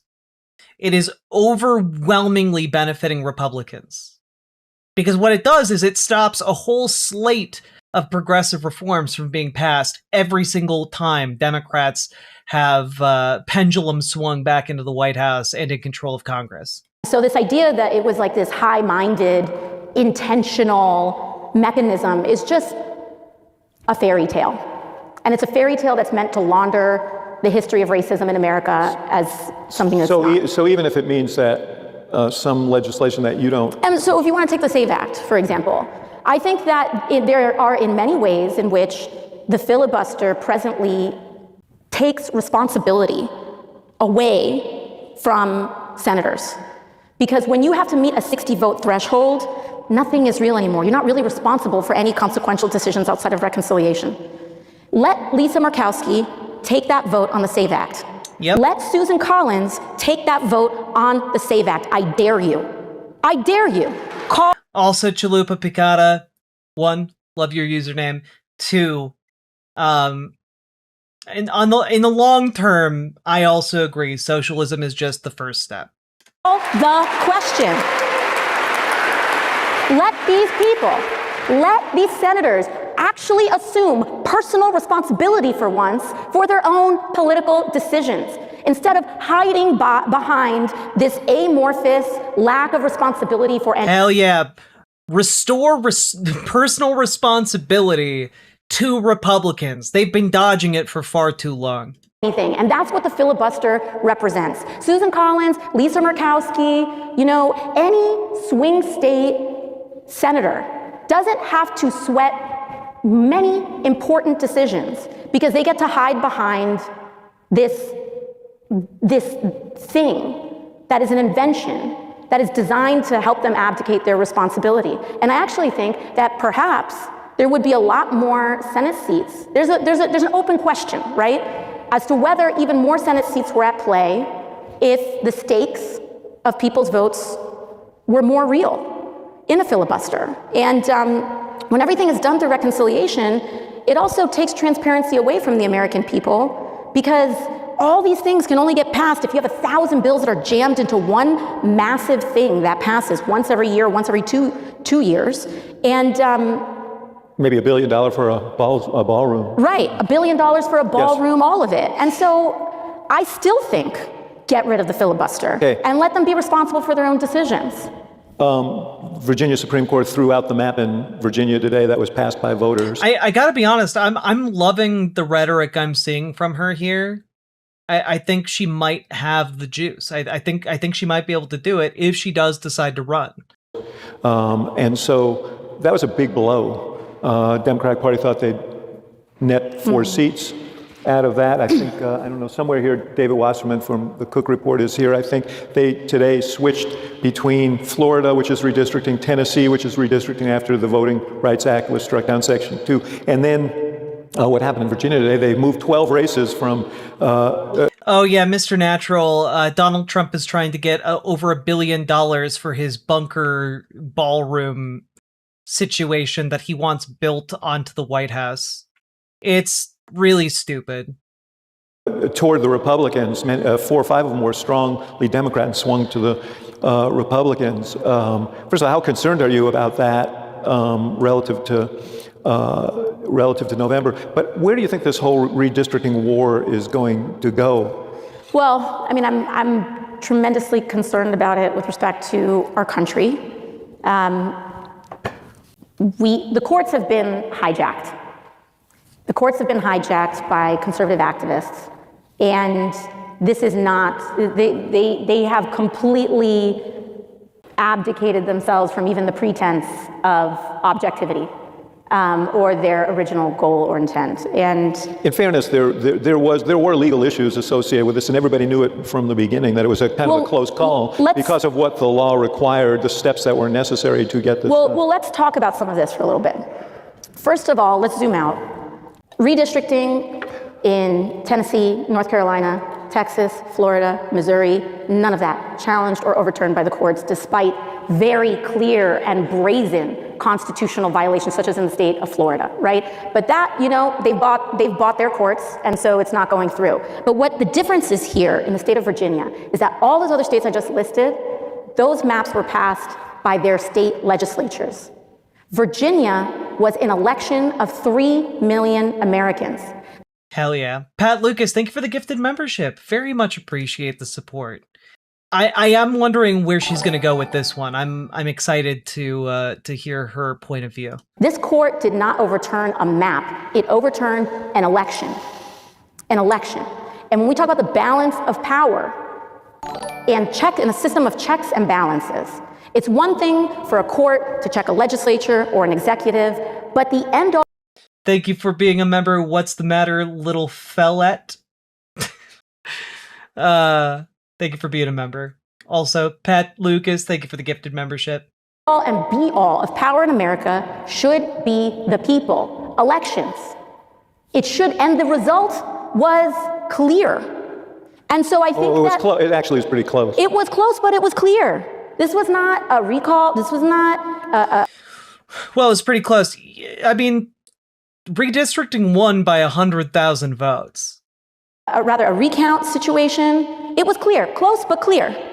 And we are in an era of a very real constitutional crisis about the limits of power. Because what do you do? What do you do in a situation like 3 million? I mean, I think that, you know, and my understanding too, Hakeem Jeffries issued a statement today saying that this is not over, and they are currently exploring their options here, which I look forward to seeing what the outcomes for that are. But I don't think that we should take this sitting down. Let me ask you just last thing on this, and I'm looking at the clock, and they're going to admonish me quick soon. So if we run a little over, is that okay with you guys? Yeah. So for those backstage who are pissed at me, talk to them. Virginia's 55-45 state. Most states in this country there are a lot of states are relatively close. If that map goes into effect, if you were successful in somehow overturning, I think it's going to be hard to do. It would be 10 Democrats and 1 Republican. It's 6-5 right now. And you see this replicated elsewhere since the president started this redistricting war. Is that healthy for the country? Well, you know, you talk about the margins of Virginia as a state. Well, also, no, redistricting, like this redistricting push to gerrymander the different states, no, it's not good for the country. It's not good for democracy. It's not good for anyone. And the issue is Democrats can't afford to not gerrymander along the same lines as Republicans at this point, right? Because otherwise it just gives Republicans an institutional advantage that can become impossible to overcome. And the entire issue at play here is that Democrats have an open hand to end this conflict at any time. And Republicans at every turn have said, no, we don't want to end this. We want to continue to be able to legally partisan gerrymander. And so that leaves us with a race to the bottom. And that's what we're going to get. You're going to see California, probably for 2028, attempt to redistrict to have an entirely blue set of districts, to disenfranchise Republicans systematically. You're going to see other attempts to gerrymander Virginia. You're going to see other attempts to gerrymander states like Minnesota, etc. Because what we're looking at is a race to the bottom that the only way it stops is if Republicans lose. Because if Republicans win this gerrymander war, what happens? Do they end the practice of partisan gerrymandering? No, they don't. Instead, what happens is that they keep it gerrymandered. They make it functionally impossible for anyone to challenge their power. And that's the end of it. We have arrived at basically a solid state of conservative fascism. And the only thing that is going to get us out of that is mass mobilization across the field in a way that it's akin to like a Revolutionary War scenario and mobilization. You know, like it will take like what we saw in Hungary to get us out of that. And that could take us decades, if not like by the time we're in our 60s, you know? So Jack, be honest with us. Do you think we still take the House this year and possibly Senate? Or are we fucked? I do think we take the House this year. The Senate has become less likely because of the gerrymandering. And the margins in the House will be closer. But what is super important is taking the state legislatures this year. That should maybe be our, beyond just taking control of the House to stop the bad things from happening on the national level. Our goal should be mobilizing on the local level to retake state legislatures so that we can win the gerrymander war. Because if we don't do that, there's no way out other than, decades of mobilization efforts, right? So that's kind of where we're at with that. And I'm like, it's not a good feeling, but for 2026, I think we're going to be okay, especially because a lot of these maps are being redrawn using data from the 2024 election. And we know that Democrats have been vastly overperforming relative to Republicans in special elections. So there is a chance some of this could backfire for Republicans. I don't know to what degree following these redistrictings, though. So I don't think we're fucked. I think the Senate is a longer shot. I think we still are going to get the House. And then the question is, how many states can successfully gerrymander before the 2028 election? Is it okay to ask about gerrymandering? Of course. What's up? What's on your mind? Yeah, the swing states are going to be a tough fight for Dems. Is it possible these Republican gerrymanders backfire and turn blue? I would say in a handful of cases, perhaps. Senators are statewide, though. Gerrymandering couldn't affect those. Oh, that's true. That's true. Sorry, my bad.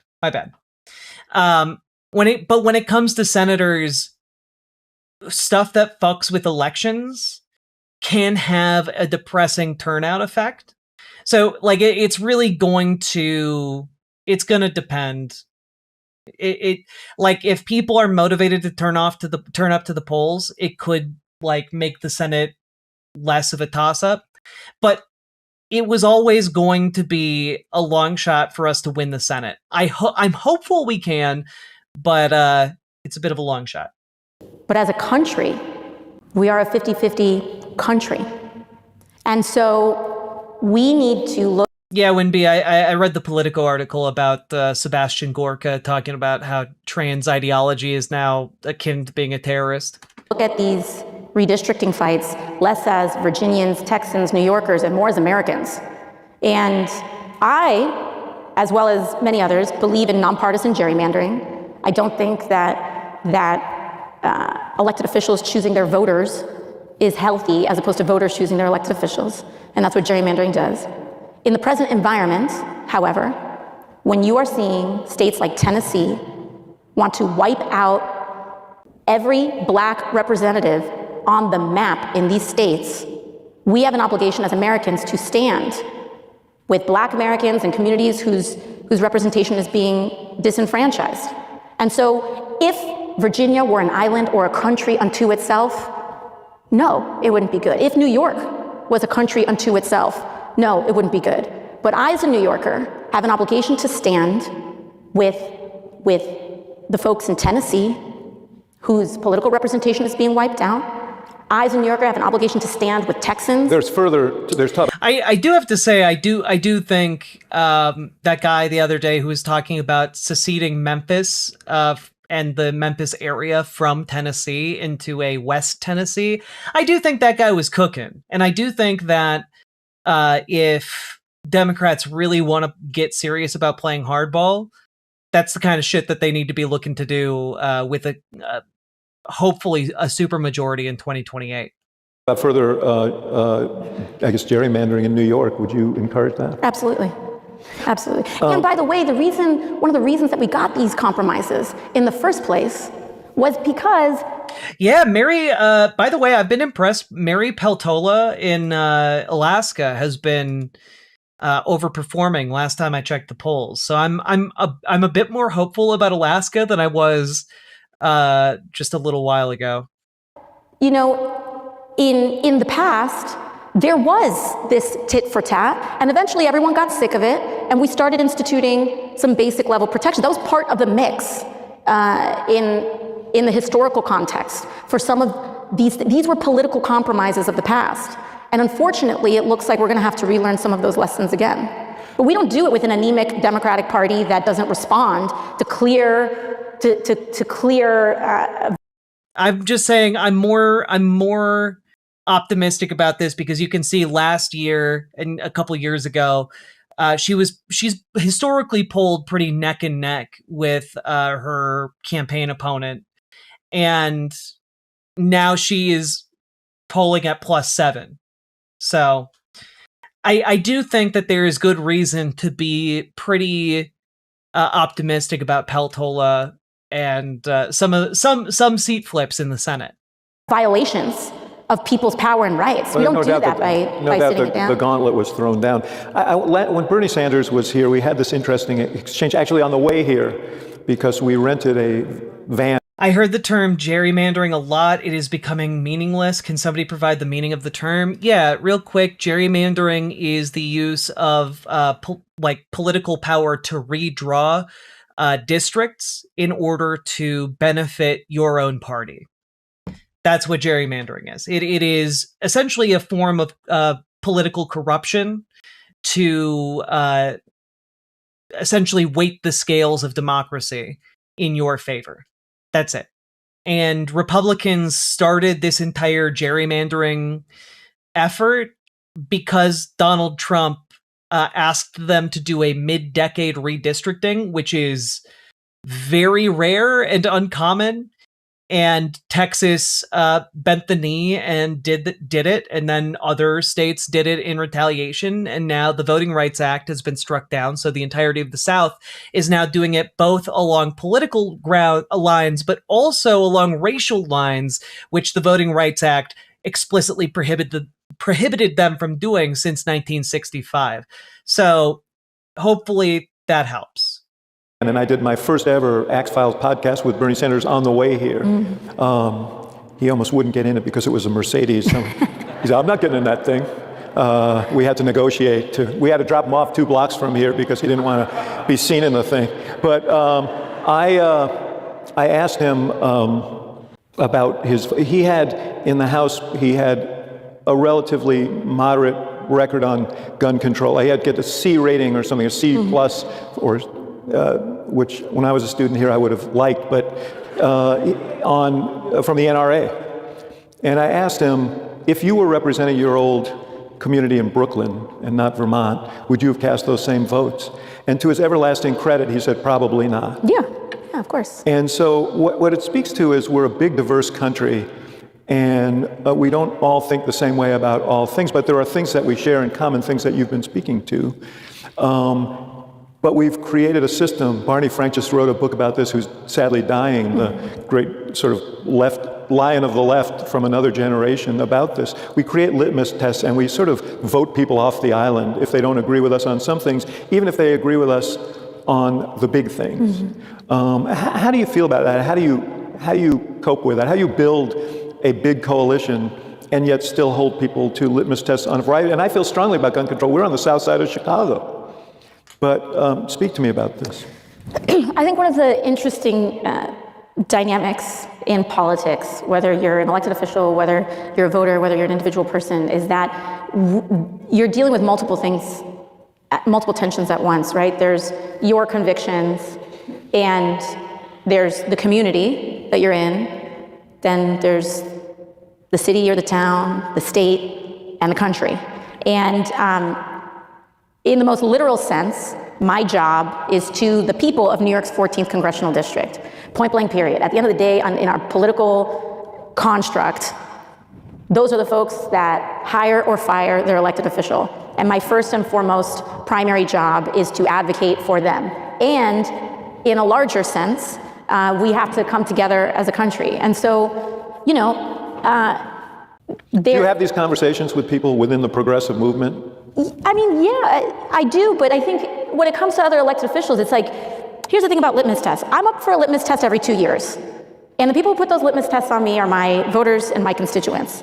And also, I then become, one of 200 odd Democrats, and we have to figure out how we both want to hold a majority, and, we want to make sure that we hold a majority so that we're in a position to govern, and we also want to make sure that we're governing in a way that changes materially people's lives. And there's an inherent tension in that, because what use is a gavel? What use is a seat if it doesn't result in anyone's life changing for the better? And so, I think this conversation about ideas of litmus tests are genuinely, what use is holding power if you're not going to use it to improve people's lives? 1000%. Tests or what have you, instead of it being this kind of boiled down, yes, no, good, bad, what we have to talk about, like, why they appear in the first place. And it's because people have been disappointed and heartbroken many times about their lives not changing for the better. And so they want a commitment that's going to say, are you actually going to fight for me once you get to that place? And that's, I think, the underpinning need that I think is being raised in this conversation. And the way that we answer it is by actually using our power. And that is hard to do in a legislative environment. But again, I think it's like that is the underpinning material and political need that people are asking to be addressed. Now, sure, you know, folks may feel some type of way about the way that shows up at any given cycle or election, whether it's like pledges on a specific policy or what have you. But I think what people want to feel more than anything else is that they don't want someone to run on a campaign of big promises and then govern in excuses of it's complicated. And, you know, life is complicated, governance is complicated, but we have to make hard decisions sometimes. You know, with the ACA, there are a lot of people who cast votes knowing that they would lose re-election. Yes, yeah. They cast votes knowing that they would lose re-election in order to make that happen. It wasn't complicated for them. And so I think that is the kind of courage and bravery that people are asking for, what they need and what they deserve in this moment. How that shows up, how you're going to demonstrate that, you know, it may be different in every community. Yeah, it is true that in rural Vermont, the way guns show up in that landscape is very different than in Brownsville, Brooklyn. You should vote differently in that community around it. But also, once you have that, how we're able to get results for people so that these kids in Brownsville don't keep dying. Yeah. Yeah, even on that issue, there's got to be a way to protect people's concerns in rural Vermont and protect the children on the south side of Chicago. Oh, yeah. But last thing before we go to the students, because I would be drawn and quartered if I did not say this. There are a lot of people who would like you to run for president in 2028.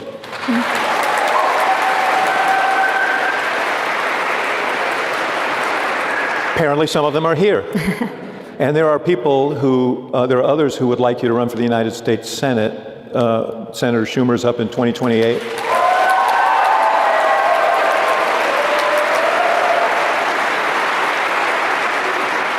I don't know, it sounded like even more. Should we do it to New York or to other parts of the country? How many would like AOC to stay in Congress? See? They want you to make a move. Yeah. What say you about all of this? You know, it's funny because in this op-ed that Jeff Bezos paid for in the Washington Post, there was this line that you had mentioned earlier about, well, as a potential 2028 contender, XYZ. And in the context of that, it was very clear this was a veiled threat, right? So the elite saying, if you want this job, you just stepped out of line. And we want you to know where the real power is. And it's in the modern day barons who own the Post and own the algorithms, and we'll make an example out of you. Can I just say I really appreciate her beginning to refer to oligarchs as barons? I think there is a political utility in calling oligarchs just robber barons. Like go back to the old ways that worked, you know? Call them robber barons at every available opportunity because they are robbing you. They do have like these delusions of grandeur, of this idea of separation and aristocracy that they want to implement here, that they are fundamentally better than you.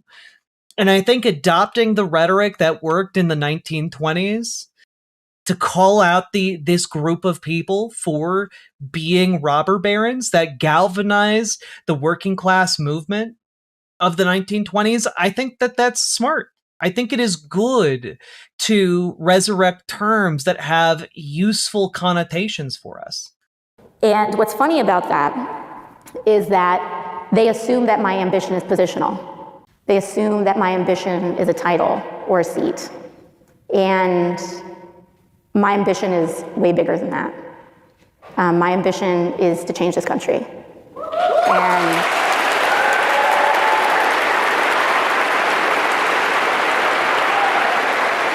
presidents come and go, Senate, House seats, elected officials come and go, but single-payer health care is forever. A living wage is forever. Workers' rights are forever. Women's rights, all of that. And so, anyways, the way. But to a finer point to your question is that when you aren't attached, right? When you haven't been like fantasizing about being this or that since the time you were 7 years old, it is tremendously liberating because I get to wake up every day and say, how am I going to meet the moment? And conditions change radically all the time. So I make my response less to an attachment to some positional, like, title or position and working backwards from there. But I make decisions by waking up in the morning, looking out the window and observing the conditions of this country and saying what move or what decision can I make today that is going to get us closer to that future, stronger, faster, better than yesterday. And those conditions, I think a lot of times, like I remember the first time I walked onto the Senate floor. I was a freshman. I was a freshman in the House, and a fun fact is that House members are allowed to go onto the Senate, but Senate members are not allowed to go into the House unless they're allowed in and invited. And so I had walked onto the Senate floor, and I looked around, and I was like, wow, everyone here thinks they're going to be president. And they are making decisions from that place. And I don't want to make decisions from a place of what's in it for me.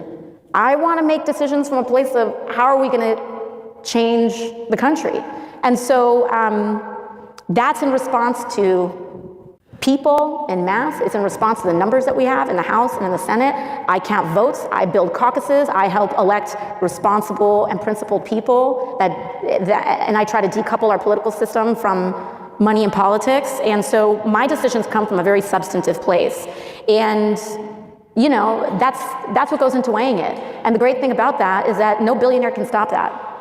No concentrated level of power, no elite, no gatekeeper can prevent me from doing everything I can, waking up every day in service of the working class. And I can do that in the House, I can do it in the Senate, I can do it from the White House, I can do it from a shack in upstate New York, chopping wood and being a burnout. Like, I can do it from anywhere.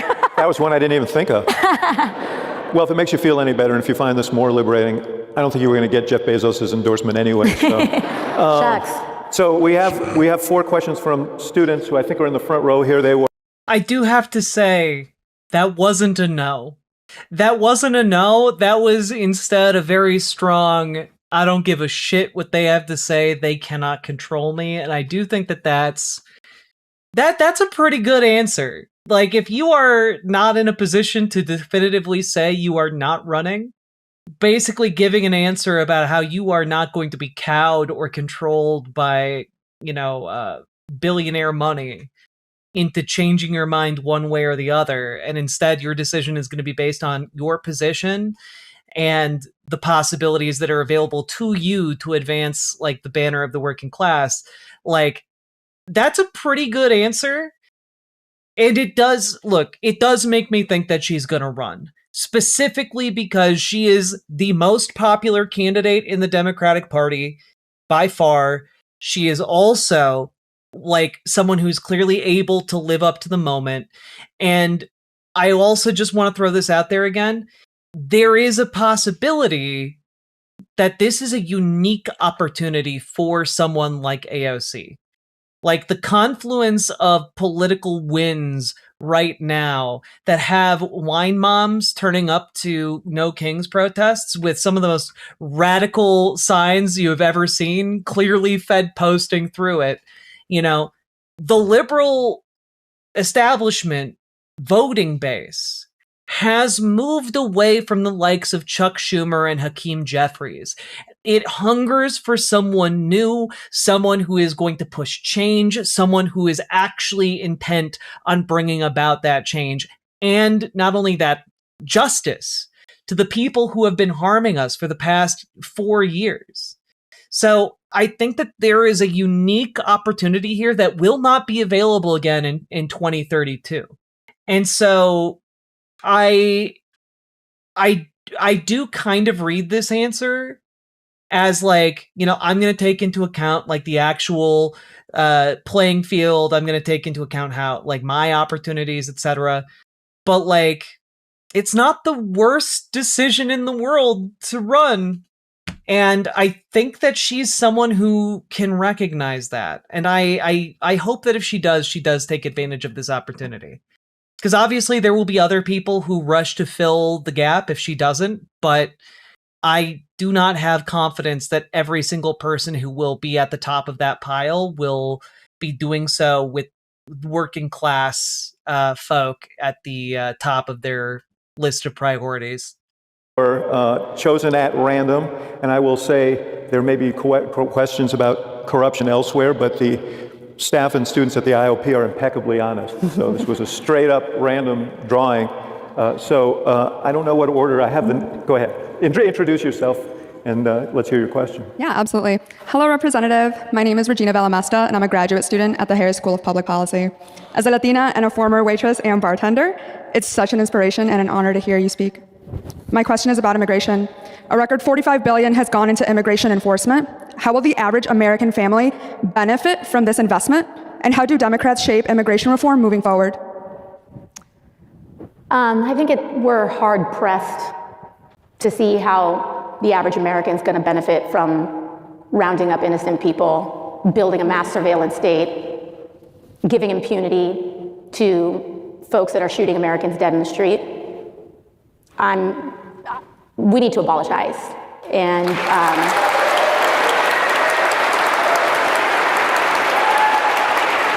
I can't tell you. Why are you worried about 2032? Because we elected someone in 2020 without really thinking too hard about what was going to happen down the road. And that lack of thought, that lack of foresight, that lack of urgency boomeranged us all the way back around with Trump again.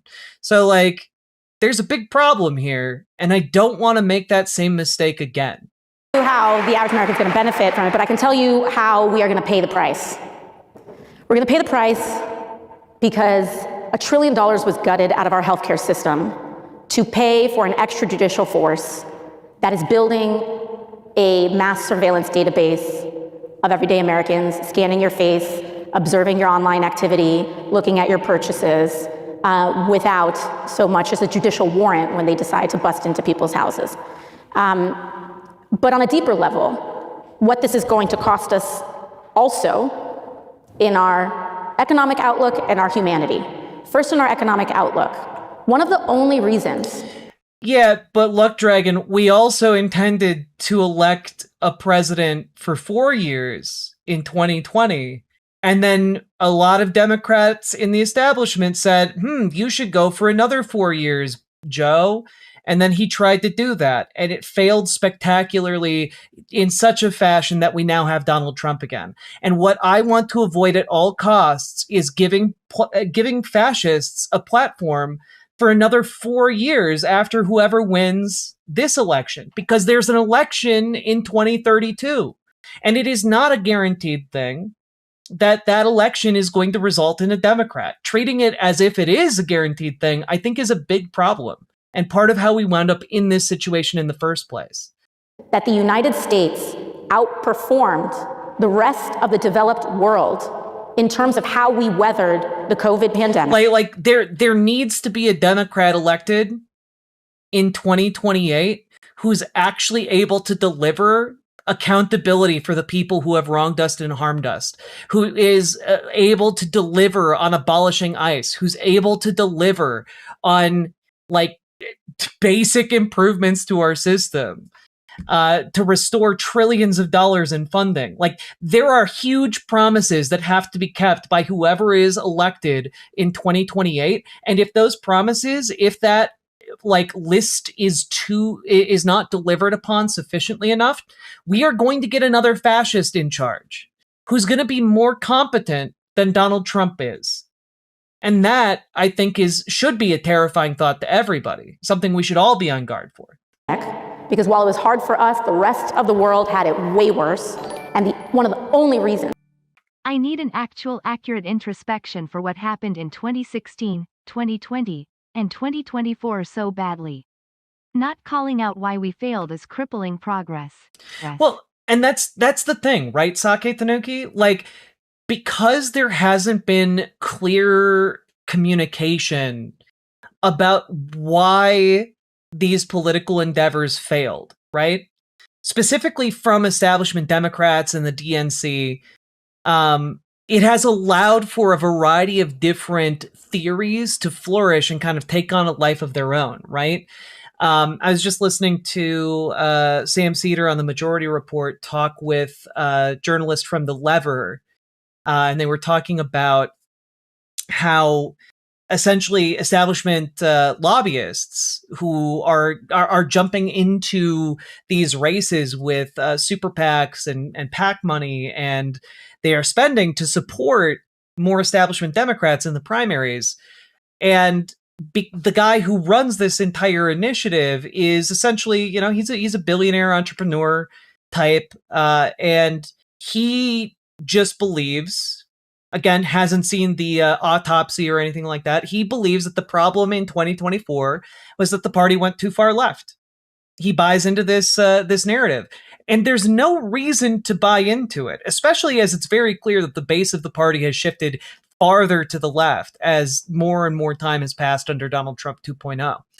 But the people with money right now have a vested interest in trying to push the party to the right. And that's what they're trying to do with their billions of dollars. And I have a big problem with that, of course.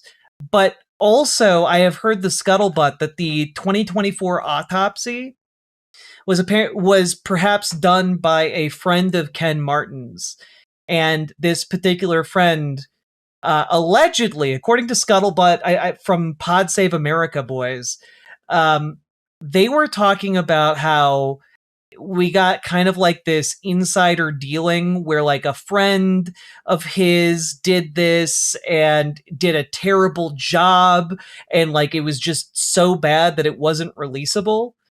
And I think like it might just be gross incompetence that they just don't have the data anymore, I think that a lot of establishment Dems have built their own theories about why the establishment lost in 2016, why they lost in 2024, why they won in 2020, and they aren't willing to look at the underlying components of any of it.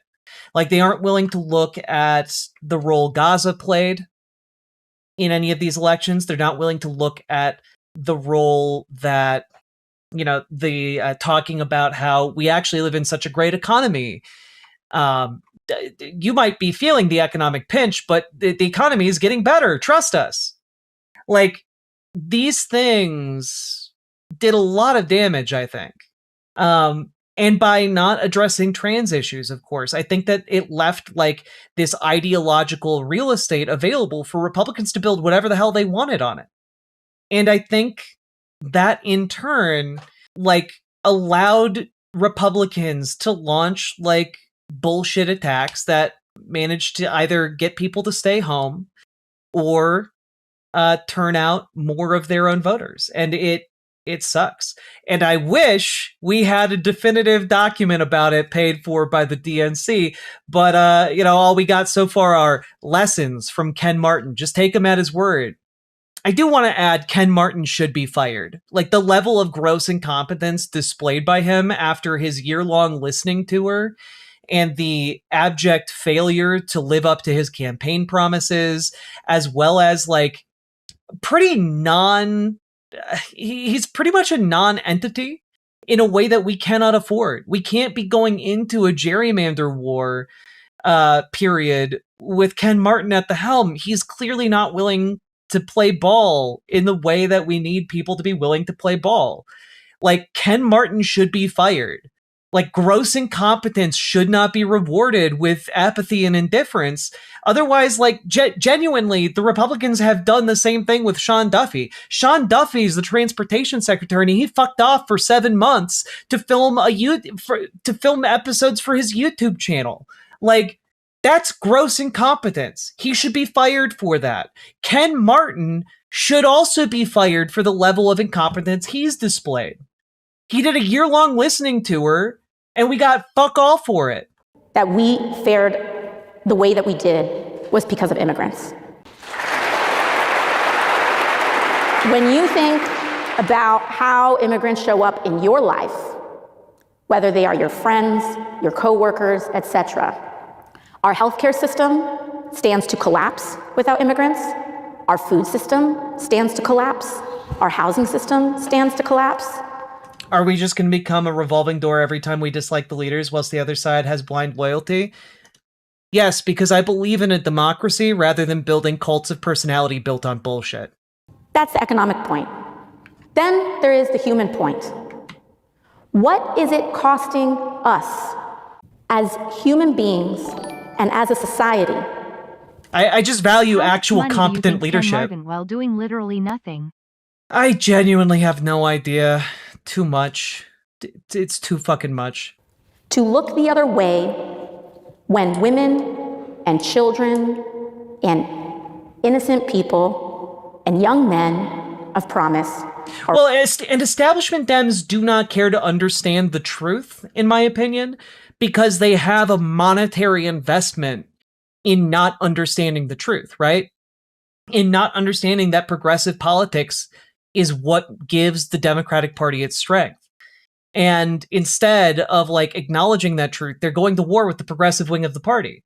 And so like, I think that what we're looking at as we go towards the future is that, again, as I've been saying over and over and over again, people need to organize on the local level. You need to join your local Dems, you need to join your local DSA, and you need to get organized so that you can push for local local policies that can reform your town, your city, your state. And the stuff I'm talking about, you know, I've talked about how you can keep your communities safe from ICE, how you can keep your communities safe from detention centers or AI data centers. But also, increasingly, what is really important is passing those Montana plans.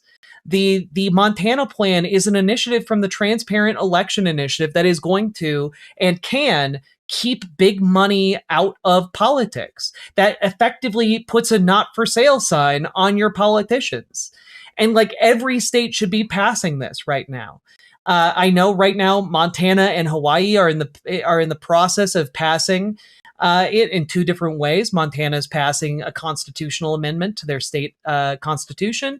Hawaii is passing legislation because they have the House, their state legislature and governor on board with this idea. And it is effectively a way to kill big money donations made within your state, because states can actually control how corporations show up. Every time I hear when it comes Ken to Martin, elections. the first have to replay his crying over David Hogg. Oh God, it's so infuriating. Control. I deeply respect you, David. I too was looking forward to working with you, but this has created a situation, and I'll be very honest with you, for the first time in my 100 days on this job, and Jessica knows this,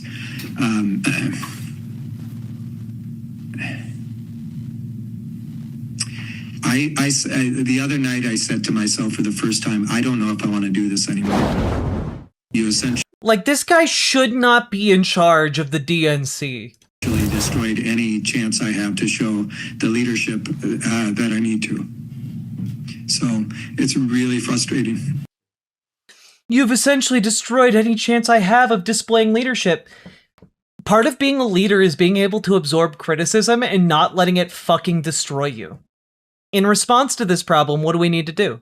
We need to show up in our local communities, in our local Democratic parties, in our local DSA. We need to show up and put pressure on locally elected figures to move policy on the local level and on the state level, because that is where this new battleground of politics is going to be operating.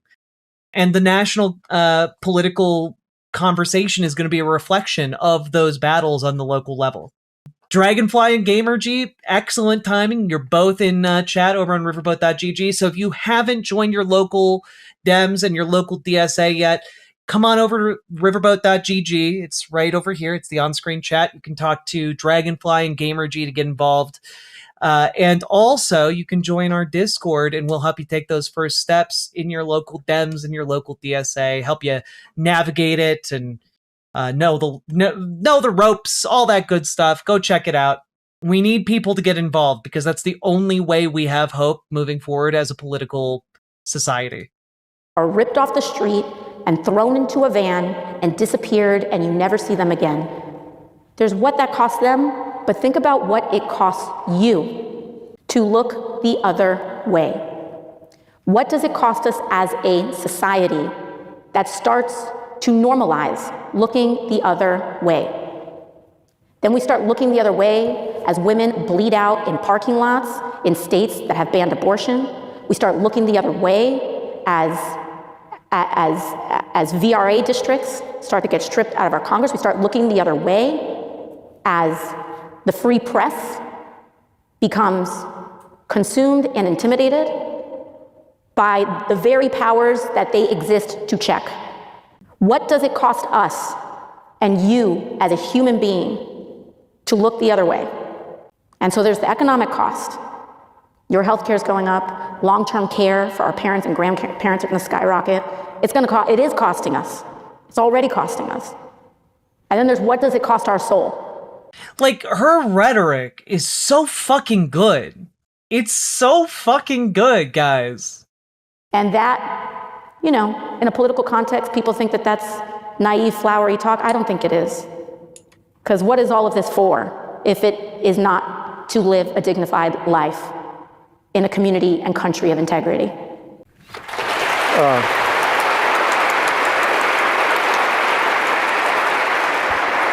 You don't sound like someone who's going up to upstate New York to chop wood, but that's just my opinion. Go ahead. Representative Ocasio-Cortez, thank you so much for taking the time to speak with us tonight. In 2021, you stated that there were, quote, legitimate white supremacist sympathizers at the core of the House of Representatives caucus. Yet since then, in efforts to ban congressional insider trading of securities, you've worked across the aisle with representatives such as Representative Tim Burchett, a Republican from the state of Tennessee. Do you stand by those former comments, and do you think that they make bipartisanship harder? And furthermore, how have your views on bipartisanship evolved over your last 6 years in Congress? Thank you. Thank you for the question. I do stand by those comments. It's just true. Good for you. Good for her. We eating good today. And for his part, Congressman Burchett has called me a communist and a witch and whatever it is. And but you know what? We got to ban insider trading in Congress. Hell yeah. And I care about results. I care about results. Now, there are certain areas where I don't think that we should ignore some folks' record on some of these issues, right? It's about where we trust intent, where we trust where those outcomes are going. I personally do not trust someone like Marjorie Taylor Greene, a proven bigot and anti-Semite, on the issues of what is good for Gazans and Israelis. I will say, people are being insufferable about this. I have to throw up this tweet. All right. Here's the quote you guys just saw. Okay. I don't think it benefits our movement to align with white nationalists. And wouldn't you know, there's Jen Kuger from the Young Turks. This is just terrible. She sounds just like the establishment. She's attacking an opponent of Israel as an anti-Semite. This is exactly what Israeli supporters want. Split the anti-war movement and the critics of Israel's genocide. Deeply counterproductive and selfish. Like, Marjorie Taylor Greene has literally talked about Rothschilds controlling the world. Like, I'm sorry. Like, she's been engaged in some, old school anti-Semitism in the past. This isn't conflating being critical of Israel's policies with anti-Semitism. She's an anti-Semite. and she criticizes Israel. But the criticism isn't coming from the same good faith place when it comes to Israel. The same way Tucker Carlson is not levying good faith criticism about Israel's policies. He's using it to launder and like mainstream his anti-Semitic views, right? You guys know me. I've long been a proponent of criticizing the state of Israel and its policies. It's been engaged in a genocide. It's currently engaged in broadening that genocide against folks in the West Bank, against and doing massive land grabs in Lebanon.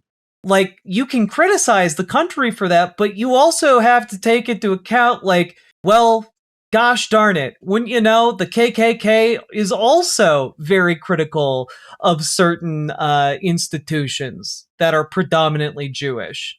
And it is naivete of the utmost extreme order to like take the word of someone who is a proven racist and bigot and be like, well, no, in this one instance, though, they're coming from a place of good faith criticism when they're very clearly not.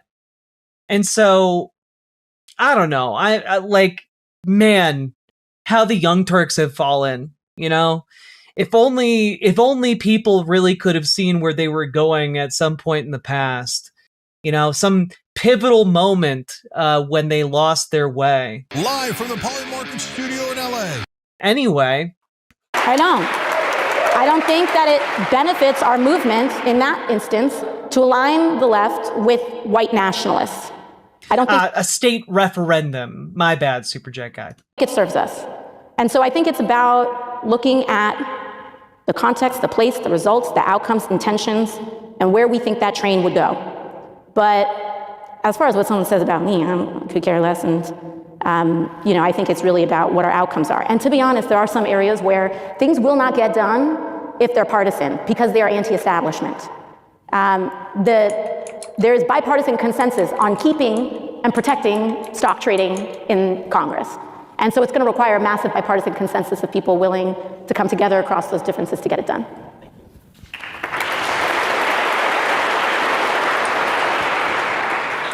Hello, Representative. My name is Violet Conklin. I'm a second year at the college. My question is about university funding. Many universities are facing massive research funding cuts, or have already experienced this, including the University of Chicago, especially in the biological and arts and humanities divisions here.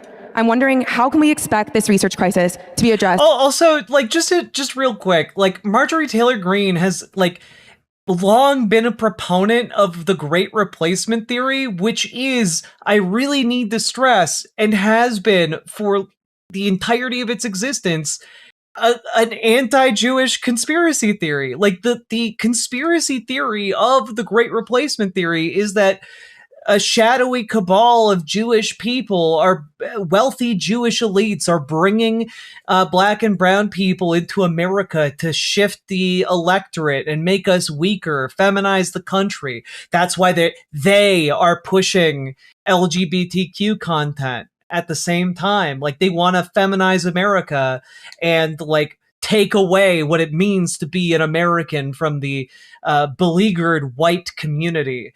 And like, it's just a racist anti-Semitic conspiracy theory, full stop. And she's been very vocal in her support of that. Like, I don't know, to like be like, oh, my stars and garters, how could you call Marjorie Taylor Greene an anti-Semite?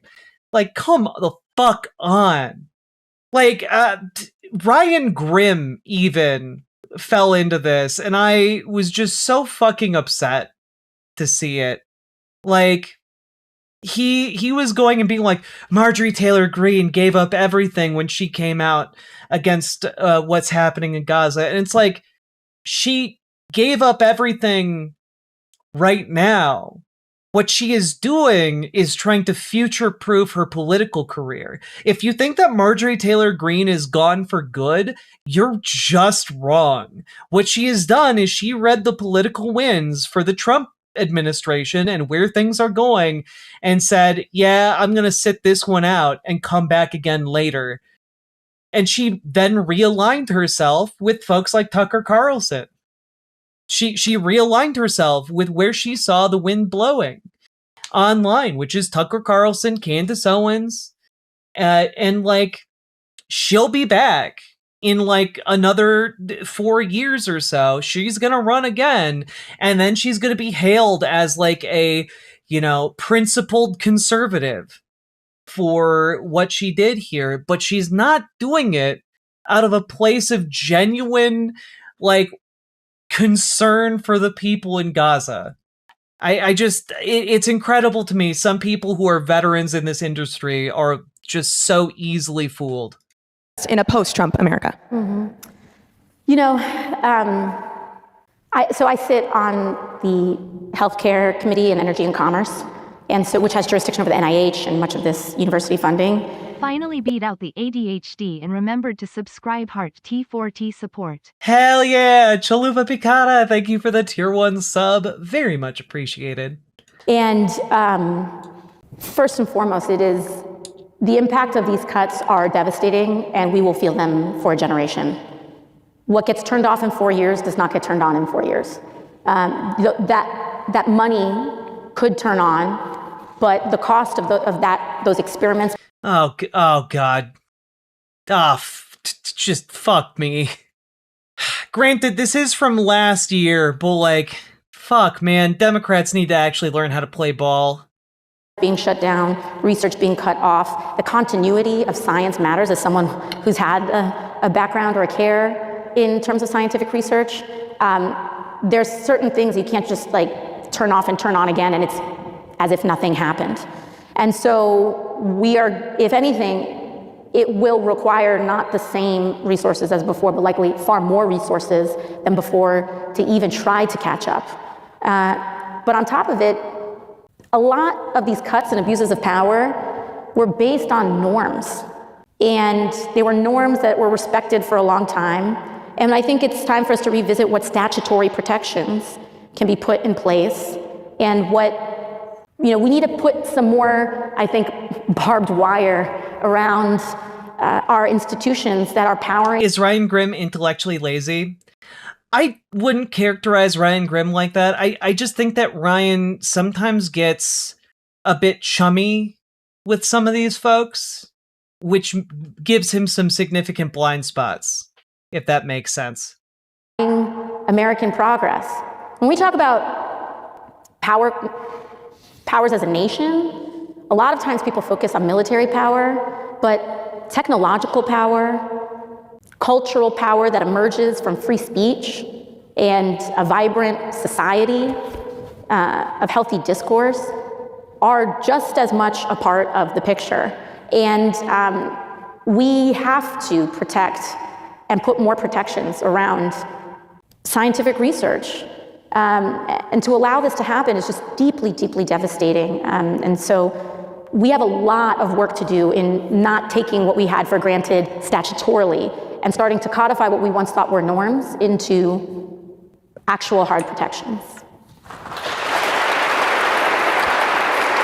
And like the things that are happening right now in the sciences, beyond just like what is going on with the funding, like there's some pretty scary stories making the rounds right now. Indiana University plant microbiologist Roger Innes has been locked out of his laboratory by the school in response to a request by one of his federal funders. The move comes after Innes complained about the government's prosecution of Chinese postdoctorate students. Like, there is an ongoing crisis in like 100 different ways every day right now, and we need to be able to step up to the moment and fix them. Last question here. I just wanted to say thank you again for being here for this conversation. I'm Daniel. I'm a second year in the college studying math and physics. And my question is, why do you think you're such a controversial, polarizing figure? I think a couple of reasons. I think from a power perspective, of course, when you're challenging power, when you're challenging the concentration of wealth, when you fight really entrenched power, that power will fight you back. And when you are aiming at the vice grip of the people who own media companies and the people who own a lot of institutions, they're going to make you controversial, right? The goal is that they know that the message is potent, And so they can't be seen attacking the message, because that makes them look bad. So what they can do is attack the messenger. And so if you make me or any person who says similar things as controversial as possible, then you can stigmatize those opinions in the American public. You know, I think about when President Obama had this moment when he was talking about, you know, people of these huge scions of industry, the you didn't build that alone Yes. moment. And it was this huge controversy at the Yes. time. It was the same thing. Like what he was saying, he was right. He was right. And so you have to create controversy in order to disrupt truth. Because if people hear it straight, then they're going to agree with you, and that is bad for the powers that be. So I think there's a certain incentive from that perspective. And they want you to think like, oh, he or she just didn't say it right, or it didn't include all the points, or you know, they will, you know, exploit whatever thing. There will never, newsflash, there will never be an uncontroversial messenger for challenging the structures of power that are keeping wages low. She's spitting. She's correct. Right? Like, Democrats will pretend that they do not understand the concept of manufacturing a story or manufacturing a narrative in order to push more progressive policies, but they 100% understand how to manufacture animus towards people who are pushing for better policies. They 100% understand that power dynamic and that ability that they have when it comes to suppressing ideas like a livable wage or Medicare for all or any of these other things. It is only through our blood and sweat and tears and efforts that we are able to mainstream these policy ideas. It relies upon each and every one of us to pick up the banner and take it as far as we can take it, you know? And I do think that eventually this time will come to an end, but she is correct about the fundamental relationship between an establishment that is okay with the status quo and a progressive voice that demands better from the status quo. There will always be a backlash to demanding better from power because power gives nothing without demand. That person, whether me or anybody else, is always going to be in the sights, right? But then the second thing is that I think it's not just personal to me, but I think my presence as a person who was a waitress, I'm like it's like I slipped through the cracks. I'm not supposed to be there, and according to them, right? And I'm not bought. I don't take corporate money. The average donation to my campaign is $16. In 2 years, there's maybe been 8 max out checks of like $2,500 to my campaign. And, you know, I think that there's a real class aspect to this. I think there's a lot of people that really believe that if you don't make a lot of money, it's reflective of your intelligence. There are honest to God, and I know some people like this, who believe that poverty is a choice. That being poor and not making enough money is a result of just, you love how easy it is to be poor. You love it. It's so much fun to be poor. Look at all the free stuff you get. People love it. Like, genuinely, there are people who think like this. I find it monstrous, but there are people who believe this. That, like, oh, yeah, you can be, look, you're stupid and you just don't want to work hard, so you're poor. You chose that. It's reflective of your capacity as a human being. And I think that there's a very real built-in denigration and devaluing of people because of the class that they're in. And of course, I'm a woman. And of course, I'm Latina. And I'm from the Bronx. BX. And so it means that my mere existence is inherently... My partner's mom believes this. She's a Democrat campaign consultant. Oh God, that's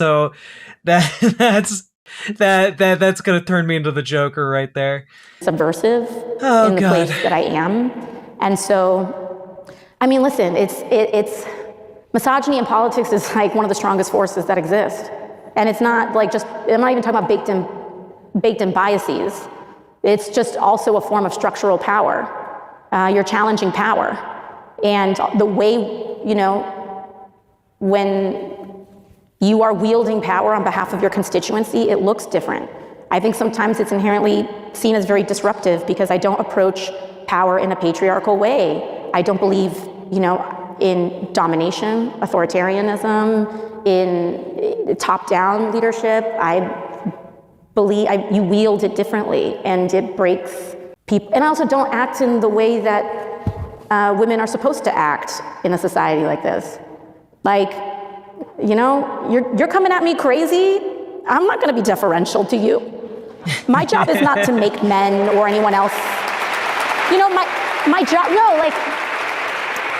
It's not, and I don't say this in a gender war kind of context. It's just that we as a society, women, we've been conditioned to really internalize one of our main jobs in society is to accommodate others.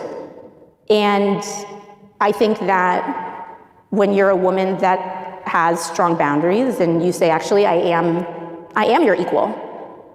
You know, I'm not more than you and I'm not less than you, but I got it like you. And that is like really, to people who are in, you know, I think about I was so confused why that photo of me and RFK went like so crazy. And I think it was just that. And so again, it's, you know, and I'm gonna get in trouble just for saying that because the number one rule of being a woman in politics is that you're not supposed to talk about being a woman in politics. If you talk about the existence of it, people go, I don't believe in domination. Well, there goes all those conservative fantasies. Right? Like, I do have to be honest, I can absolutely already see, like, the Michael Knowles response video to this, where he gets really fucking creepy about it, you know? Like, I can already picture how Republicans and, like, the, you know, paid propagandists at like the Daily Wire and PragerU are going to respond to this, and they're all going to be incredibly weird and gross about this entire thing. In part because she just torpedoed their weird conservative fantasies, for sure. Insane. The mere suggestion that... Paladin, I didn't even make the connection, but you're absolutely right.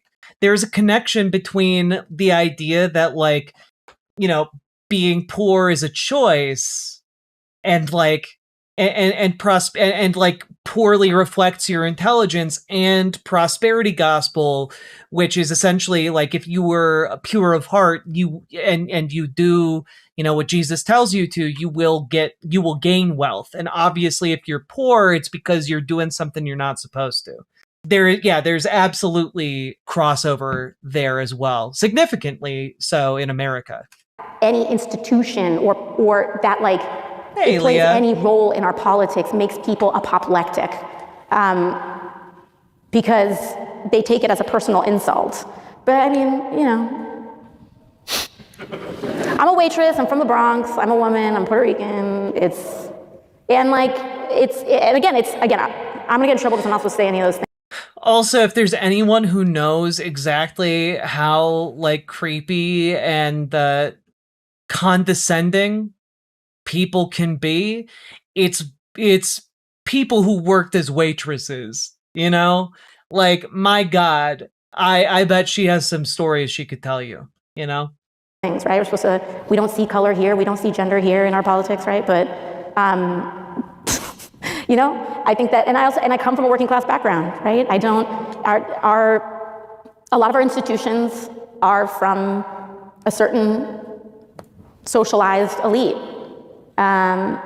And you're taught that to be accepted, you need to talk a certain way and present a certain way. And when you don't, it can be very culturally disruptive to people in power. Congresswoman, I read a touching story about maybe the last time you saw your father, but you were going off to college and you were leaving the room and he shouted after you and asked you to turn around. And what did he say? So it was the last time I saw my dad alive. And I gave him this big hug, and I was leaving the room, and yeah, he said, "Hey," and I turned around, and he said, "Make me proud." Well, wherever he's watching, I'm sure you have. So thank you so much for being here today.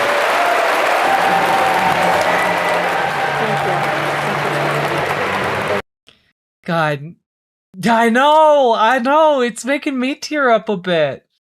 But like, I do think she might be actually goddamn prepping to run. The fact that she, at this point, isn't saying no and isn't closing the door on it in front of a huge crowd like this that is, like, already clapping at the bit to, like, get her in office, like, if she wasn't running, she would just say no. She is deliberately keeping her options open, and I think she gave a great obfuscating answer there about essentially saying, well, you know, like I'm not going to be bullied by any big money. I think she's gonna run. This is the kind of press appearance I feel like one does to test rhetoric, to test different points of resonance with audiences in order to prepare for like a real and true throwdown for the presidency. I think that she's actually going to do it. And I wanted to cover the whole thing because I know the clip that's been going around is like just that bit of it. But taken in the totality, I'm actually way more convinced that she's going to run than just watching the clip here. Yeah, if she does win, if she does run, I do think she is going to win. Like, we watched that first campaign video she put out. Like, when she throws down, I don't think any establishment Dem is going to be able to hold their own against her. I think that she will have the support of Mamdani. I think that she will have the support of Bernie Sanders. I think she will have the support of basically every major progressive mover and shaker in this country. And I think that she is going to be able to win over your liberal wine moms. She's going to be able to win over that No Kings crowd. She's going to be able to win over like people who are in their 60s and 70s who have tons of free time to do phone banking and door knocking. She's going to be able to win over those 20-year-olds who have the energy to do all of that and more. She has all of the data that I am aware of aligns behind her in a way that makes her an incredibly potent force to be reckoned with. And I think that the rhetoric she's using here is all trial balloons for that presidential run. And also, she's legitimately the only candidate in the Dems. I just got back from the Melit Kiros campaign's watch party for her Hassan appearance. Oh, I didn't know she was going on Hassan today. Hell yeah. Shootbang, thank you for the $10 dono. Appreciate it. I'll be taking a look at that later. I do need to look at Hassan okay, look, I have had a lot of issues with Hassan, just like policy-wise, like little nitpicks and gripes and, you know, disagreements about optics and such. But I do have to say, I absolutely love that he is platforming people who are running in the primaries right now.